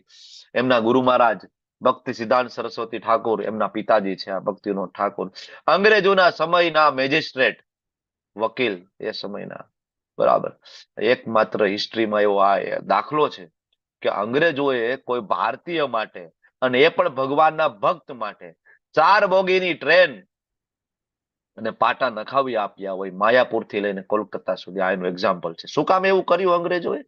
મેજિસ્ટ્રેટ હતા અને એક સમયે એને નિર્ણય લીધો કે હવે મારે ભગવાનનું ધામ માયાપુર, જ્યાં ભગવાન ચૈતન્ય મહાપ્રભુ પ્રગટ થયા, ત્યાં જવું છે, અને બસ હવે ભગવાનની ભક્તિ કરવી છે અને પ્રચાર કરવો છે. તો બધું છોડીને રિઝાઇન આપીને જતા રહીએ છે. અંગ્રેજો પાછળ જાય છે કે મારા જે કામ તમે 4 કલાકમાં કરો છો, એ કામ અમે 15 દિવસે પણ પૂરું કરી નથી શકતા. એ ફાઇલોમાં અમને કઈ ગતાગમ પડતી નથી. અંગ્રેજો પગ પકડે છે, તમે ફરીથી આવી જાઓ, તમે પાર્ટ ટાઈમ કરો, તમે કલાક 2 કલાક માટે આવો, અમને ગાઈડન્સ આપવા માટે આવો, બરાબર. ત્યારે ભક્તિવિનોદ ઠાકોરજી કહે છે પણ મારો બહુ સમય જાય આવવામાં જવામાં. ત્યારે અંગ્રેજો કહે છે કઈ વાંધો નહીં, અમે તમારા માટે અહીંથી 4 બોગીની ટ્રેન અને પાટા નખાવી આપીએ છીએ, બરાબર. તો આ જીવંત બેસ્ટ એક્ઝામ્પલ છે કે ગૃહસ્થાશ્રમમાં રહી કેવી રીતના ભગવાનની ભક્તિ કરતા કરતા ભગવાન ધામ જઈ શકાય છે. કોપી કરવાની જરૂર નથી, બરાબર. તો કર્મ તો કરવાનું જ છે. અત્યાર સુધી આ ચર્ચાનો જે સાર છે, અત્યાર સુધી જે ચર્ચા થઈ એમાં ભગવાન એક વસ્તુ કીધી, શું? કે ભાઈ કર્મ કર્યા વગર ચાલશે નહીં. તો હવે આપણને એ પણ ખબર છે કર્મ કરવામાં બંધન છે. આપણે એ જોયું છે કે સારા માણસો અમુક જગ્યાએ, બરાબર, સારા કર્મ કરે છતાંય લોકો હેરાન થાય છે. અને આપણે એ પણ જોયું છે ખરાબ માણસો અમુક જે દારૂડિયા છે, જુગારિયા ને બુટલેગર છે, લોકો મજા કરે ફોર્ચ્યુનરમાં ફરે છે. આપણે જોઈ છે સમાજની અંદર. આવું શું કામ થતું હશે? બરાબર. તો એનું એક્ઝામ્પલ, બરાબર, એ સમજવા માટે એક ઉદાહરણથી આપણે સમજીએ કે ચાઇનીઝ બાંબુ હોય એને તમે ઉગાડો તો શરૂઆતમાં કઈ ગ્રોથ તમને દેખાય નહીં, 4-6 મહિના સુધી કઈ વધે નહીં, બરાબર. પછી એક સમયે અચાનક જ એ વધી અને સીધી 50 ફૂટ 100 ફૂટની હાઈટ ધરાવે. કર્મ જે છે આ રીતના તમે આગળ આવશો લેવલ 3 માં, ભક્તિ રસામૃત સિંધુમાં વિસ્તારપૂર્વક શ્રીલ રૂપ ગોસ્વામીજી સમજાવે છે. કર્મ છે બીજ સ્વરૂપે હોય, કુટ સ્વરૂપે હોય, અંકુરિત સ્વરૂપે હોય, આગળ પ્રારબ્ધ બને, બરાબર. તો આવી રીતના જયારે કર્મ અંકુર સ્વરૂપમાં હોય, એક સમય એ મોટું વૃક્ષ બનીને આવે. એટલે ઘણા બધા એમ કે ભાઈ આ સારો માણસ છે, સારું કાર્ય કરે છતાં હેરાન થાય. તો એટલા માટે કે અત્યારે એની પાપની ફાઇલ ખુલેલી છે. ઘણા બધા એમ કે ને કે પાપ કરીએ તો પુણ્ય કર્મથી ન્યુટ્રલાઇઝ થઈ જાય. એટલે ઘણા બધા પાપના પૈસા લઈ આવી અને એનાથી ભાગવત કથા કરી નાખે, અથવા એનાથી ગાયોને લીલું નાખી દે. શું કામ? તો કે 5,000 રૂપિયા અથવા 5 લાખ રૂપિયા છે અનીતિના છે, લાખ રૂપિયા ધર્માદામ વાપરી નાખીએ. એવું થતું નથી, બરાબર. ગમે એટલા પુણ્ય કરવાથી પાપને તમે ન્યુટ્રલાઇઝ કરી શકતા નથી. તો એટલા માટે જયારે પાપની ફાઇલ ખુલેલી હોય ત્યારે વ્યક્તિ હેરાન હોય, દુખી હોય, અને અચાનક રાતોરાત જયારે પાપ કર્મની ફાઇલ પૂરી થાય, પુણ્ય કર્મની ફાઇલ ચાલુ થાય, તો વ્યક્તિ રાતોરાત લોટરી લાગી જાય, ખૂબ આનંદિત હોય, બરાબર. રાતોરાત નામ ના મળી જાય ને, આપણે જોયું છે ને, ઘણા લોકો રાતોરાત નામ ના મળે. જે કરવા માટે લોકો મુંબઈ જઈ અને રાત ને દિવસ મહેનત કરે ફેમસ થવા માટે, અને ફેમસ ના થાય, અને પ્રયાગરાજમાં એક છોકરી ફેમસ થઈ જાય ખાલી આંખના કારણે. કયા કર્મ હશે? બરાબર. તો એ સુકૃતિઓ, એવા જે પુણ્ય કર્મ છે એ ખુલે કે તરત જ. એટલે આપણે જનરલી આપણા પરિપ્રેક્ષમાં જોતા હોઈએ છીએ કે આ પાપ કરે છે તેને અત્યારે જ રિઝલ્ટ મળવું જોઈએ, પણ કાલ તો શાશ્વત છે, સમય છે શાશ્વત છે. જરૂરી નથી કે તમારા પરિપ્રેક્ષમાં જ એને રિઝલ્ટ મળે અને એની સજા મળે, બરાબર. તો કર્મ તો કરવું જ પડશે, પણ કર્મ કરવાથી બંધન થાય. પાપ અને પુણ્ય 2 પ્રકારના આપણે કર્મ જાણીએ છીએ. તો કર્મ કોના માટે કરવું, અને કર્મ એવી રીતના કઈ રીતે કરી શકાય કે જેનાથી બંધન પ્રાપ્ત ના થાય? એના માટે પેલા કર્મ વિશે જાણવું પડશે ને. કર્મના 4 પ્રકાર છે. પેલું વિકર્મ. વિકર્મ એટલે ખરાબ કર્મ. વૈદિક શાસ્ત્રોના નિયમોનો ભંગ કરીને, ભગવાનની આજ્ઞાનું ઉલ્લંઘન કરીને જે કંઈ પણ કર્મ કરવામાં આવે એને કહેવાય વિકર્મ, બરાબર. જેને સાદી ભાષામાં તમે પાપ કહી શકો. બીજું કર્મ અથવા સકામ કર્મ, જેને ભૌતિક જગતમાં સારું ગણવામાં આવે છે, પુણ્ય કર્મ જેને તમે કહો છો, બરાબર. પ્રોબ્લેમ તો એ છે કે પુણ્ય ભોગવવું પડે અને પાપે ભોગવવું પડે. ભગવદ્ ગીતા વાંચશો, બરાબર, તો તમને ખબર પડશે ભગવદ્ ગીતામાં ભગવાન પાપ અને પુણ્ય બંનેની ના પાડે છે. તમને પ્રશ્ન થાય તો પાપ અને પુણ્ય બે નહીં તો કરવાનું શું છે? બરાબર. તો કરવાનું છે અકર્મ, નિષ્કામ કર્મ, બરાબર. એવું છે કે સ્વાર્થ વગર જયારે કોઈ કર્મ કરવામાં આવે તો નિષ્કામ, અને એનું જ એડવાન્સ સ્વરૂપ છે એને કહેવાય અકર્મ. અકર્મ એટલે એવું નહીં કોઈ કર્મ ના કરવું, પણ બધા જ કર્મ છે જ્યારે ભગવાનની પ્રસન્નતા માટે કરવામાં આવે, ભગવાન કૃષ્ણને સેન્ટરમાં રાખીને કરવામાં આવે, એને કહેવાય અકર્મ. અને આ જગતમાં માત્ર આ એક જ કર્મ એવું છે જેનું બંધન નથી. એટલે આગળ જે આપણે ભણ્યા કે નિયત કર્તવ્ય કર્મ કરવું, પ્રિસ્ક્રાઇબ ડ્યુટી, આગળ આપણે ભણ્યા કર્મની એવા અધિકાર હશે, કર્મ તો કરવાનું, પણ એ કર્મ કઈ રીતના કરવાનું એ અહીંયા લખ્યું છે 3.9. એટલે આને પરિભાષા સૂત્ર કીધું છે. બરાબર. યજ્ઞ અર્થાત કર્મણો અન્યત્ર લોકોયમ કર્મ બંધન. બહુ ક્લિયર શ્લોક છે કે કર્મ તમારું થવું જોઈએ યજ્ઞ અર્થાત કર્મણો, અન્યત્ર આના સિવાયનું બધું જે કઈ કર્મ છે બરાબર કેવું થશે તો કે લોકોયમ કર્મ બંધન, એનું હંમેશા તમને કર્મ બંધન થશે. તદર્થમ કર્મ કોંતય મુક્ત સંઘ સમાચાર. યજ્ઞ એટલે બે વસ્તુ થાય. યજ્ઞ એટલે પ્રિસ્ક્રાઇબ ડ્યુટી, બ્રાહ્મણ, ક્ષત્રિય, વૈશ્ય ને શૂદ્ર, એના જે નિયત કર્તવ્ય કર્મ શાસ્ત્રમાં આપ્યા છે. 18મા અધ્યાયમાં આવશે એના ગુણ અને કર્મ બંનેની ચર્ચા. એ મુજબ કર્મ કરે અને એમાં સેન્ટરમાં જયારે ભગવાનને મૂકવામાં આવે, બરાબર, તો એ યજ્ઞ. બીજું તમે ભાગવતમ ખોલો, સ્કંદ 1 અધ્યાય 3, ભગવાનના અલગ અલગ અવતારો વિશેની ચર્ચા છે. એમાં ભગવાનનો જે 7મો અવતાર છે લગભગ, બરાબર, એમાં ભગવાન કૃષ્ણને યજ્ઞ તરીકે ઓળખવામાં આવે છે, ભગવાન વિષ્ણુને પણ યજ્ઞ તરીકે ઓળખવામાં આવે છે. તો યજ્ઞ અર્થાત કર્મ, કે જે કઈ કર્મ કરો એમાં ભગવાનની પ્રસન્નતા હોવી જોઈએ. જો ભગવાનની પ્રસન્નતા નથી, બરાબર, અને ભગવાનની પ્રસન્નતા છે એ કેમ ખબર પડે, કોણ શીખડાવે, તો કે આધ્યાત્મિક ગુરુના શરણે જાવ, એ તમને શીખડાવે ને સમજાવે કે કેવી રીતના આપણે સવારથી લઈને રાત સુધી જે કર્મ કરીએ છીએ એમાં ભગવાનની પ્રસન્નતાને જોડી શકાય. આ પ્રેક્ટિસનો વિષય છે. રાતોરાત થતું નથી, તાત્કાલિક થતું નથી, ધીમે ધીમે થઈ જાય છે. આ એક જ એવું કર્મ છે જેને અકર્મ તરીકે ઓળખવામાં આવે છે, અને આ કરવાથી બંધનમાંથી મુક્ત થઈ શકાય છે, બરાબર, કર્મના. તો યજ્ઞ એટલે આપણને મોટા ભાગે યજ્ઞ જયારે શબ્દ આવે તો આપણને યાદ આવે સ્વાહા સ્વાહા, બરાબર ને, ઘી લઈ આવીને યજ્ઞ આહુતિ આપે. ખરેખર સ્વાહાનો અર્થ શું થાય? સ્વ એટલે હું, સ્વ એટલે હું, અને હ એટલે એનું હનન કરવું, આહુતિ આપી દેવી, મારા પોતાની જ આહુતિ આપી દેવી. ખાલી સ્વાહા આપણે જયારે યજ્ઞ કરીએ છીએ ત્યારે આપણે આહુતિ તો આપીએ છીએ, ખરા અર્થમાં આપણે આપણી પોતાની આહુતિ આપવાની છે. આપણી પોતાની એટલે આપણે કુદીને હવન કુંડમાં ઊભું નથી રહી જવાનું, બરાબર. આપણે પોતાની આહુતિ આપી એટલે આપણે સવારથી લઈને રાત સુધી જે કઈ કર્મ કરીએ છીએ, મયી સર્વાણી કર્માણી, ભગવાન કહે છે બધા કર્મો મને સેન્ટરમાં રાખીને કરો. મચ્ચિતા મદગત પ્રાણા, ભગવાન ભગવદ ગીતાના ચતુશ્લોકી ગીતાના બીજા શ્લોકમાં કહે છે કે એના ભક્તો શું કરે છે. 10.9 શ્લોક તમે ખોલો વાંચો. ભગવાન કહે છે મારા ભક્તોનું જે જીવન છે મદગત પ્રાણા, સંપૂર્ણપણે મારામાં છે. આને યજ્ઞ કહેવાય. અલગ અલગ યુગ, અલગ અલગ યુગના ધર્મ છે. સતયુગની અંદર એનો યુગ ધર્મ છે ધ્યાન, ત્રેતાયુગનો યુગ ધર્મ છે યજ્ઞ, દ્વાપર યુગનો યુગ ધર્મ છે અર્ચન વિધિ, પણ કળિયુગનો યુગ ધર્મ છે નામ સંકીર્તન, ભગવાનના પવિત્ર નામનો જપ. એટલે કળિયુગમાં જે કરી શકાય ખરા અર્થમાં એ યજ્ઞ છે ભગવાનના પવિત્ર નામનો જપ. હરે કૃષ્ણ કૃષ્ણ કૃષ્ણ હરે હરે, હરે રામ રામ રામ હરે હરે. કારણ કે સતયુગની અંદર આયુષ્ય જે હતું એ 1,00,000 વર્ષનું હતું. તો લોકો ધ્યાન કરી શકતા, તપ કરી શકતા, મેડિટેશન કરી શકતા. કરદમ મુનિએ 10,000 વર્ષ તપશ્ચર્યા કરી હતી, બરાબર. કેટલા બધા ઋષિ મુનિઓ છે 50,000 વર્ષ, 60,000 વર્ષ તપશ્ચર્યા કરી. આયુષ્ય 1,00,000 વર્ષનું હતું. ત્રેતા યુગની અંદર આયુષ્યમાં એક મીંડું નીકળી જાય, 10,000 વર્ષનું આયુષ્ય હતું. ત્યારે યજ્ઞો થતા, ધન ધનાઢ્ય ખૂબ હતું, કારણ કે યજ્ઞ કરવા માટે ખૂબ પૈસા જોઈએ, બરાબર. દ્વાપર યુગની અંદર અર્ચા વિગ્રહ, ભગવાન ઠાકોરજીની ડાયરેક્ટ સેવા.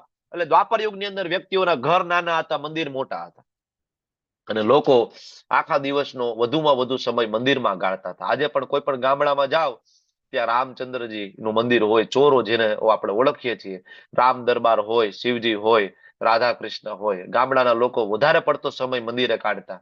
એ દ્વાપર યુગની સિસ્ટમ છે. આજે પણ એ ચાલી આવે છે. શું કામ? કારણ કે આ યુગ સંધ્યાનો પીરિયડ ચાલે છે. એટલે અત્યારે કીર્તન પણ થાય છે અને અર્ચન પણ થાય છે, કારણ કે આ વચ્ચેનો પીરિયડ ચાલે છે. અને છેલ્લે કળિયુગ અત્યારે જે ચાલે છે, કલયુગ કેવલ નામ આધાર. ગોસ્વામીજી તુલસીદાસજી આપણને કહીને ગયા છે. ભગવાન ચૈતન્ય મહાપ્રભુ 500 વર્ષ પહેલા આવ્યા અને આજ આપણને શીખડાવીને ગયા કે ભગવાનના પવિત્ર નામનો જપ કરો. હરેર નામ હરેર નામ એવ કેવલમ કલો નાસ્તે એવો નાસ્તે એવો નાસ્તે ગતિરમ્ય. કેવી રીતના આપણે એવા કર્મ કરી શકીએ કે જેમાં સેન્ટરમાં કૃષ્ણને લાવી શકાય? કેવી રીતના એ કર્મ કરી શકીએ કે જેના દ્વારા આપણને કોઈ કર્મનું બંધન ના થાય? એની શરૂઆત ભગવાનના નામ જપથી થાય છે.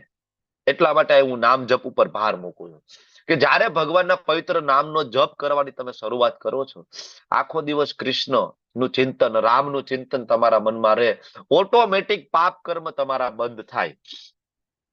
કોઈ વ્યક્તિ ભગવાન રામ અને કૃષ્ણનું સ્મરણ કરતા કરતા પાપ ના કરી શકે. That is impossible.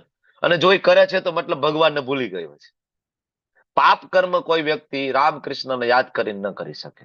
એની ચેતનામાં રામ અને કૃષ્ણ હોય તો વ્યક્તિ પાપ ના કરી શકે. તો એનો કોઈ બંધનનો કોઈ પ્રશ્ન નથી. એટલા માટે દરેક કર્મ છે ક્યારે કર્મ બંધનમાંથી મુક્ત થઈ શકે? જ્યારે નામનો આધાર લીધો હોય તો.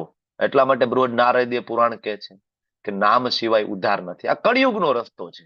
એટલા માટે ભગવાન ચૈતન્ય મહાપ્રભુ એમના નિત્ય પાર્ષદો સાથે આવ્યા, બલરામજી આવ્યા, શિવજી આવ્યા, સાથે મહાવિષ્ણુ આવ્યા, બરાબર, શ્રીમતી રાધારાણી આવ્યા અને નારદજી સાથે આવ્યા. પંચ તત્વ સ્વરૂપે 8 થી 500 વર્ષ પહેલા પ્રગટ થઈ અને હરિનામનો પ્રચાર કર્યો.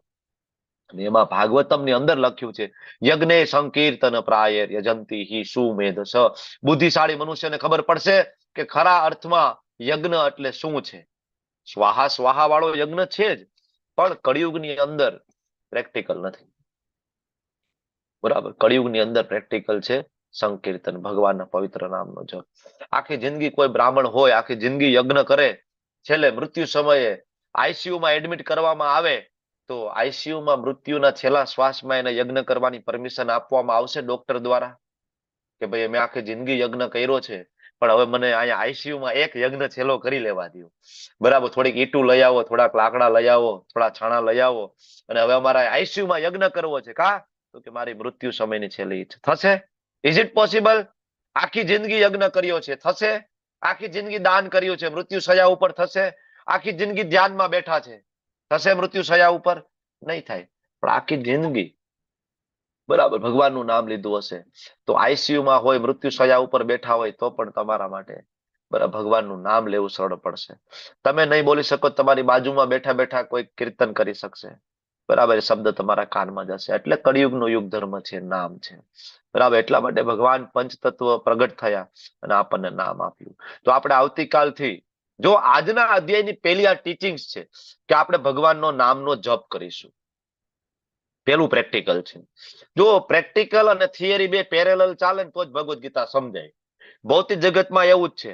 તમે લોકો જો સાયન્સ કર્યું હોય તો ખબર હશે તમને કે ફિઝિક્સનો ક્લાસ હોય તો ફિઝિક્સમાં જઈને પેલા થિયરી ભણો ને પછી ફિઝિક્સની લેબમાં જાઓ.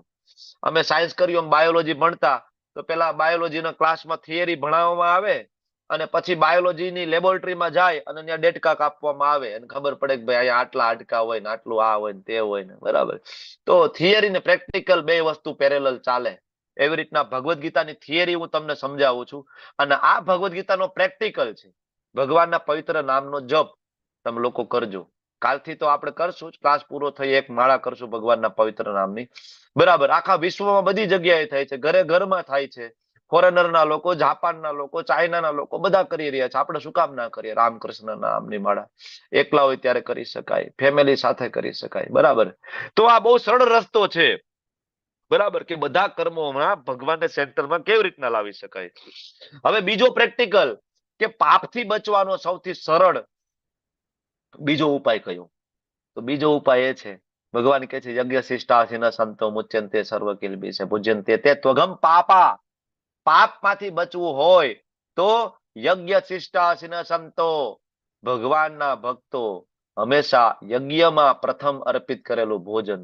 એટલે ભગવાનના ભક્તો ક્યારે ભગવાનને ભોગ લગાડ્યા વગર ક્યારે જમતા નથી. યજ્ઞમાં અર્પણ કરવું એટલે યજ્ઞ છે, મુખ છે. તમે સ્વાહા બોલો છો, સ્વાહા દેવી દ્વારા ભગવાનને આહુતિ આપવામાં આવે છે. તો બે વસ્તુ યજ્ઞ છે. જ્યારે ભગવાનને તમે પ્લેટમાં બધું ઓફર કરો છો એ પણ યજ્ઞ છે. તમે મંગળા આરતી કરો છો એ પણ યજ્ઞ. એટલે પ્રિસ્ક્રાઇબ ડ્યુટી જે શાસ્ત્રમાં આપી છે. બરાબર, કે વ્યક્તિએ શું કરવું જોઈએ? બ્રહ્મ મુહૂર્તમાં ઉઠવું, મંગળા આરતી કરવી, ભગવાનને ભોગ લગાડવો, આ બધું યજ્ઞ છે. તો જયારે ભગવાનને ભોગ લગાડીને તમે જમો છો તો તમે પાપથી બચી શકો છો. તમને એમ થાય કે ભાઈ અમે તો પ્યોર વેજીટેરિયન છીએ, નોનવેજ તો અમે ખાતા નથી, તો પછી અમને કેવી રીતના પાપ લાગે? પ્યોર વેજ ઘઉંની રોટલી ને બટેટાનું શાક ખાવામાં અમને કેવી રીતના પાપ લાગે? આવો પ્રશ્ન થાય ને, બરાબર. પણ આ જગતમાં એક પણ કર્મ છે પાપથી પ્રભાવિત ના હોય એ શક્ય નથી. તમારા પ્લેટમાં આવનારી ઘઉંની રોટલી એ બનવાની પ્રોસેસ ઉપર દ્રષ્ટિપાત કરો, તમને ખબર પડે ખેડૂત જયારે જે ખેતર ખેડે છે કેટલાય બધા જીવોની હત્યા થઈ જાય છે. બીજ વાવે છે, પાણી છોડે છે, કેટલાય જંતુ મરી જાય છે, બરાબર. એ જયારે ઘઉં ઉગે છે દવા છાંટવામાં આવે છે, સેંકડો બેક્ટેરિયા વાયરસ એમાં બધા મરી જાય છે, બરાબર. પછી જયારે ટ્રકમાં લોડ થઈને તમારે ત્યાં યાર્ડમાં જાય છે, ટ્રકના ટાયરની નીચે કેટલા બધા કૂતરા, મકોડા, કીડી દેખાય નહીં એવા તો અસંખ્ય, દેખાય એવા મોટા મોટા જીવ પણ આપણે રોડ ઉપર મરેલા જોઈએ છીએ, બરાબર. કરિયાણાની દુકાનમાં ઉંદેડા મારવા માટેની દવા મૂકવામાં આવે છે, આપણા માટે ને, આપણા ઘઉં બચી જાય એટલા માટે. પછી ઘઉં તમારા મારા ઘેર આવે અને આપણે ફ્લોર મિલમાં દડાવા મૂકીએ, પછી આપણે ઘઉંની રોટલી ખાઈએ ને આપણે એમ કહીએ કે ના, આમાં કોઈ પાપ નથી, તો બહુ મોટી ભૂલ છે. કારણ કે કર્મનો જે સિદ્ધાંત છે એ અગ્નિ સમાન છે. જેમ નાનું બાળક અગ્નિમાં હાથ નાખે તો દાજે, અગ્નિ એવું નથી કેતો નાના બિચારું નાનું બાળક છે ને એને હું થોડું દજાડું, મોટો થઈ જાય, થોડો સમજણો થાય, ખબર પડે કે અગ્નિ દજાડે પછી દજાડીશ. કર્મનો સિદ્ધાંત અગ્નિ સમાન છે. તમને નથી ખબર તો તમારી ભૂલ છે, કારણ કે તમને મનુષ્ય શરીર મળ્યું છે, તમને બુદ્ધિ આપી છે, તમે ભગવદ્ ગીતા સમજી શકો એટલા માટે. તો ભગવદ્ ગીતા સમજો અને કોને પાપ કહેવાય કોને પુણ્ય કહેવાય જાણો. કર્મનો સિદ્ધાંત છે એ અગ્નિ સમાન છે. એટલા માટે ભગવાન કહે છે કે ભોગ લગાડવો જોઈએ. હવે શું કામ ભોગ લગાડવો જોઈએ? બરાબર. વેજ નો લગાડવાનો કે નોન વેજ નો લગાડવાનો? તો એની ક્લેરિટી 3.14 માં ભગવાન આપે છે. અન્નાદ ભવતી ભૂતાની પર્જન્યાદ અન્ન સંભવ, કે અન્ન ઉગે એના દ્વારા બધા જીવો જીવે છે. ભૂતાની અન્ન કેવી રીતના ઉગે છે? પર્જન્યાદ, પર્જન્યો એટલે વરસાદ, વરસાદથી અન્ન ઉગે. ખોટું નથી ને? કઈ સાયન્ટિફિક છે ને કે વરસાદ વગર અન્ન ઉગે? વરસાદથી જ અન્ન ઉગે ને, ભગવદ્ ગીતા કહે છે. યજ્ઞાદ ભવતી પર્જન્યો, યજ્ઞ કરવાથી વરસાદ વરસે. હવે આ સમજવામાં થોડુંક આપણી બુદ્ધિ ટૂંકી પડે. કેવી રીતના યજ્ઞ કરવાથી વરસાદ થાય? તો યજ્ઞ એટલે પ્રિસ્ક્રાઇબ ડ્યુટી. તમે લેવલ 2 માં આવશો ત્યારે વિસ્તારપૂર્વક ભણશો કે કેવી રીતના યજ્ઞ કરવાથી વરસાદ થાય છે. અને યજ્ઞ કર્મ સમુદ્ભવ, જયારે નિયત કર્તવ્ય કર્મ કરો, બરાબર, એ યજ્ઞ છે. તો ભગવાન અહીં કે છે અન્નાદ ભવતી ભૂતાની, અને યજ્ઞ કરી શકે. યજ્ઞ કોણ કરી શકે? મનુષ્ય કરી શકે. તો આ ભૂતાની શબ્દ કોના માટે છે? પર્ટિક્યુલરલી મનુષ્ય માટે. મનુષ્યોએ શું ખાવું જોઈએ? તો કે અન્નાદ. અહીં માછા જ નથી લખ્યું કે માસાદ ભવતી ભૂતાની, અહીં નથી લખ્યું ઈંડા જ ભવતી ભૂતાની કે ભાઈ ઈંડા ખાવ, માંસ ખાવ. અહીં ક્લિયરલી લખ્યું છે અનાદ ભવતી ભૂતાની, મતલબ પ્યોર વેજીટેરિયન ની વાત કરવામાં આવે છે. આની આ વસ્તુ પત્રમ પુષ્પમ ફલમ થો, એમ 9મા અધ્યાયમાં પ્યોર વેજીટેરિયન ની વાત થશે. એની એ વાત 18મા અધ્યાયમાં સત્વગુણમાં કેવું અનાજ હોય, બરાબર. તો શેનો ભોગ લાગે અને શું કામ ભોગ લાગે? કારણ કે વરસાદ કોના દ્વારા આવે? ભગવાન દ્વારા. તો હવે આ જયારે તમે નિયત જે તમારા જે કર્મો છે, આ જે ભોગ લગાડવું, આ બધું વેદોમાં આપેલું છે, ભગવાન કહે છે. અને વેદો છે ભગવાન માંથી પ્રગટ થયા છે, ભગવાન સ્વયં કહી રહ્યા છે, બરાબર. એટલે જો આ કોઈ વ્યક્તિ આ વેદ ચક્ર, આ જે આનું પાલન નહીં કરે તો શું થશે?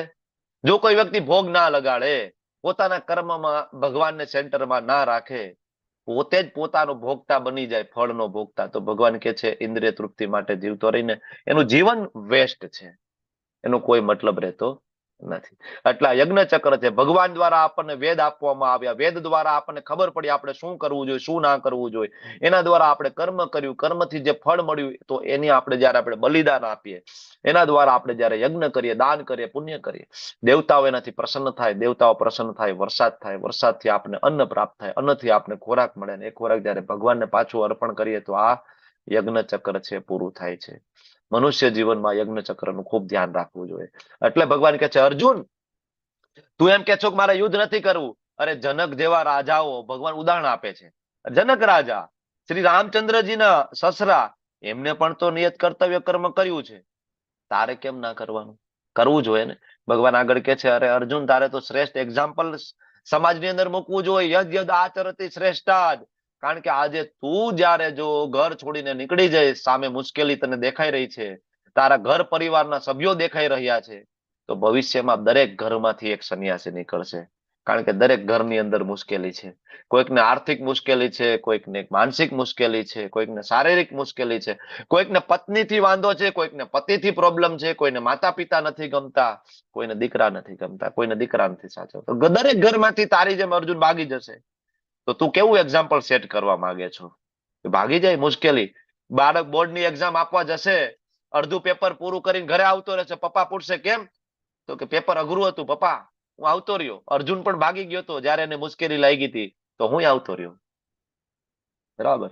ભગવાન અર્જુનને કહે છે, અર્જુન આવું કેવું એક્ઝામ્પલ તું સેટ કરવા માંગે છો? યદ યદ આચરતે શ્રેષ્ઠા, શ્રેષ્ઠ લોકો જે એક્ઝામ્પલ સેટ કરશે ને, બરાબર, એ આગળ જતા ફોલો કરશે. એટલા માટે તું ક્ષત્રિય છો, તું યુદ્ધ કર, ભગવાન અર્જુનને સમજાવે છે.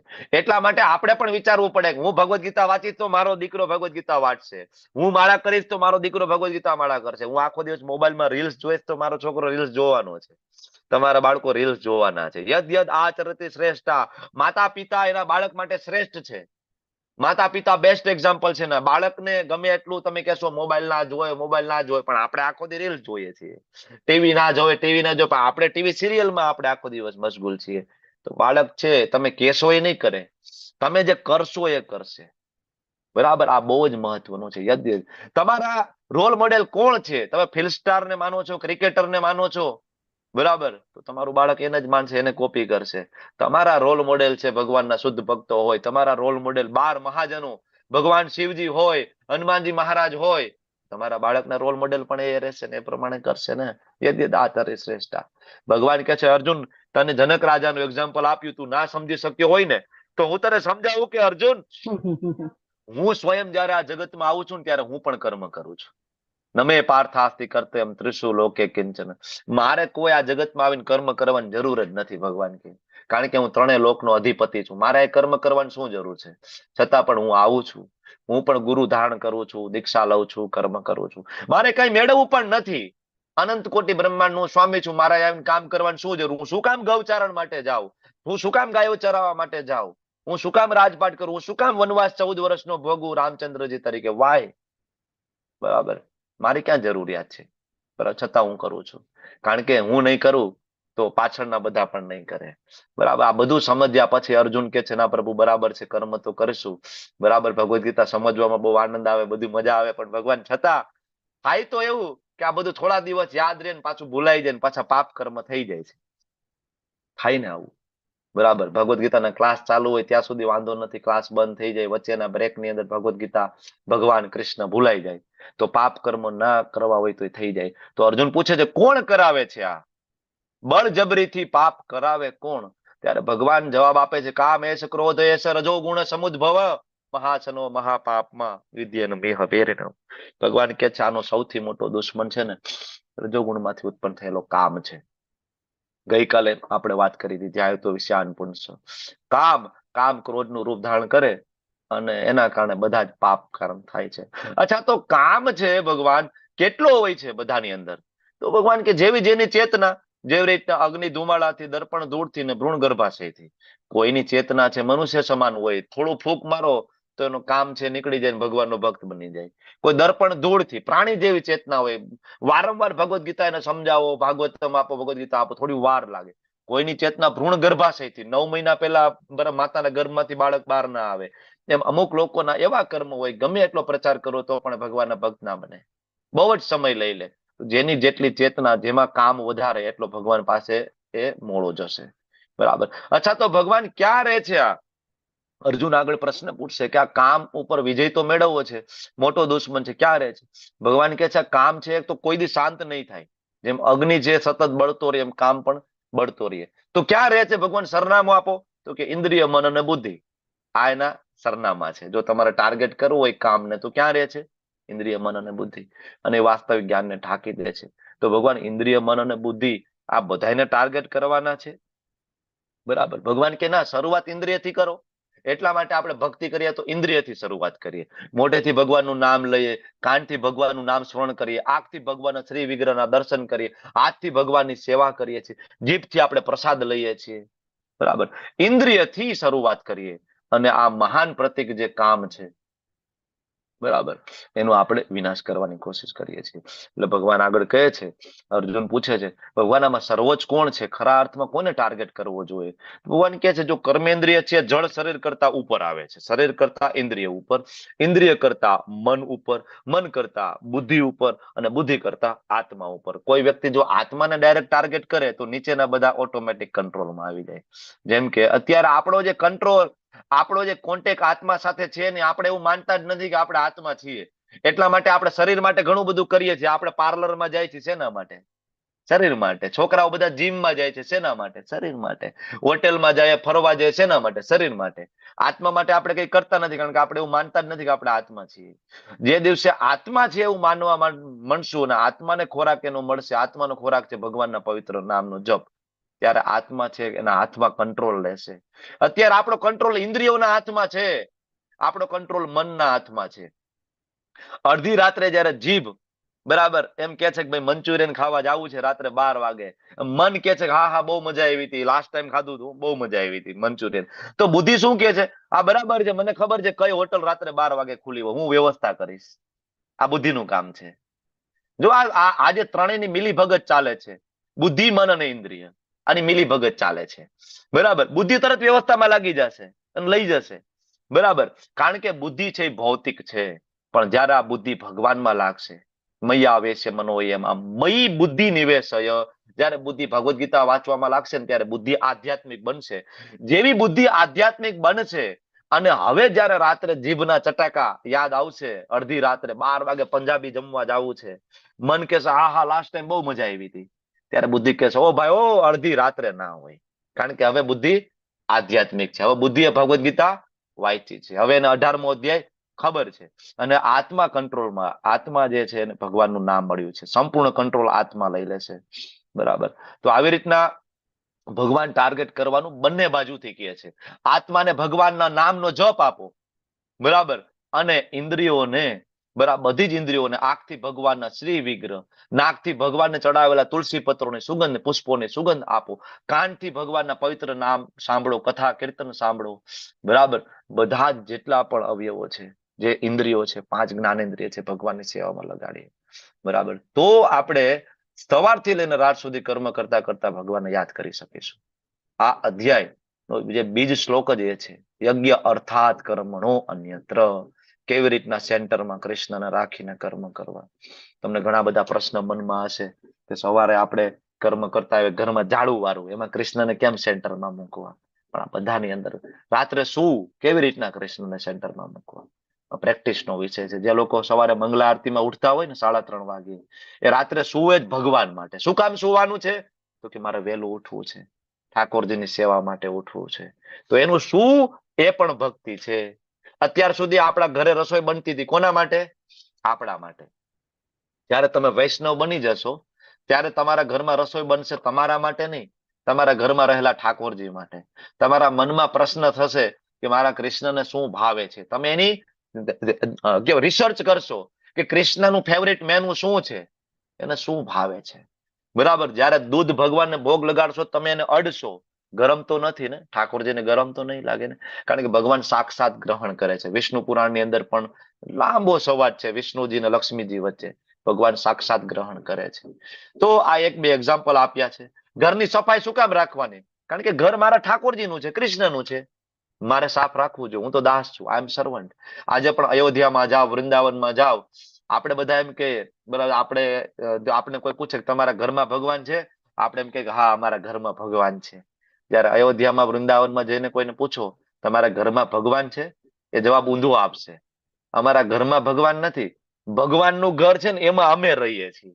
અને ખરા અર્થમાં એવું હોય છે, અયોધ્યા અને વૃંદાવનમાં જાઓ, ભગવાનનું મોટું મંદિર હોય છે ઘરની અંદર, અને એ લોકો છે એ સાઈડમાં બીજા નાના નાના રૂમ હોય એમાં રહેતા હોય છે.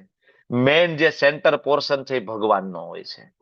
આપણે આટલું બધું કદાચ શરૂઆતમાં ના કરી શકીએ, પણ એટલીસ્ટ ધીમે ધીમે ધીમે પ્રયત્ન કરીએ તો આપણે બધા જ કર્મોના સેન્ટરમાં ભગવાનને લાવી શકીએ. તો અને માત્ર તો જ કર્મના બંધનમાંથી છૂટી શકાય છે. વાંછા કલ્પતરુભ્યશ્ચ કૃપા સિંધુભ્યઃ ચ પતિતાનાં પાવનેભ્યો વૈષ્ણવેભ્યો નમો નમઃ. અનંત કોટિ વૈષ્ણવ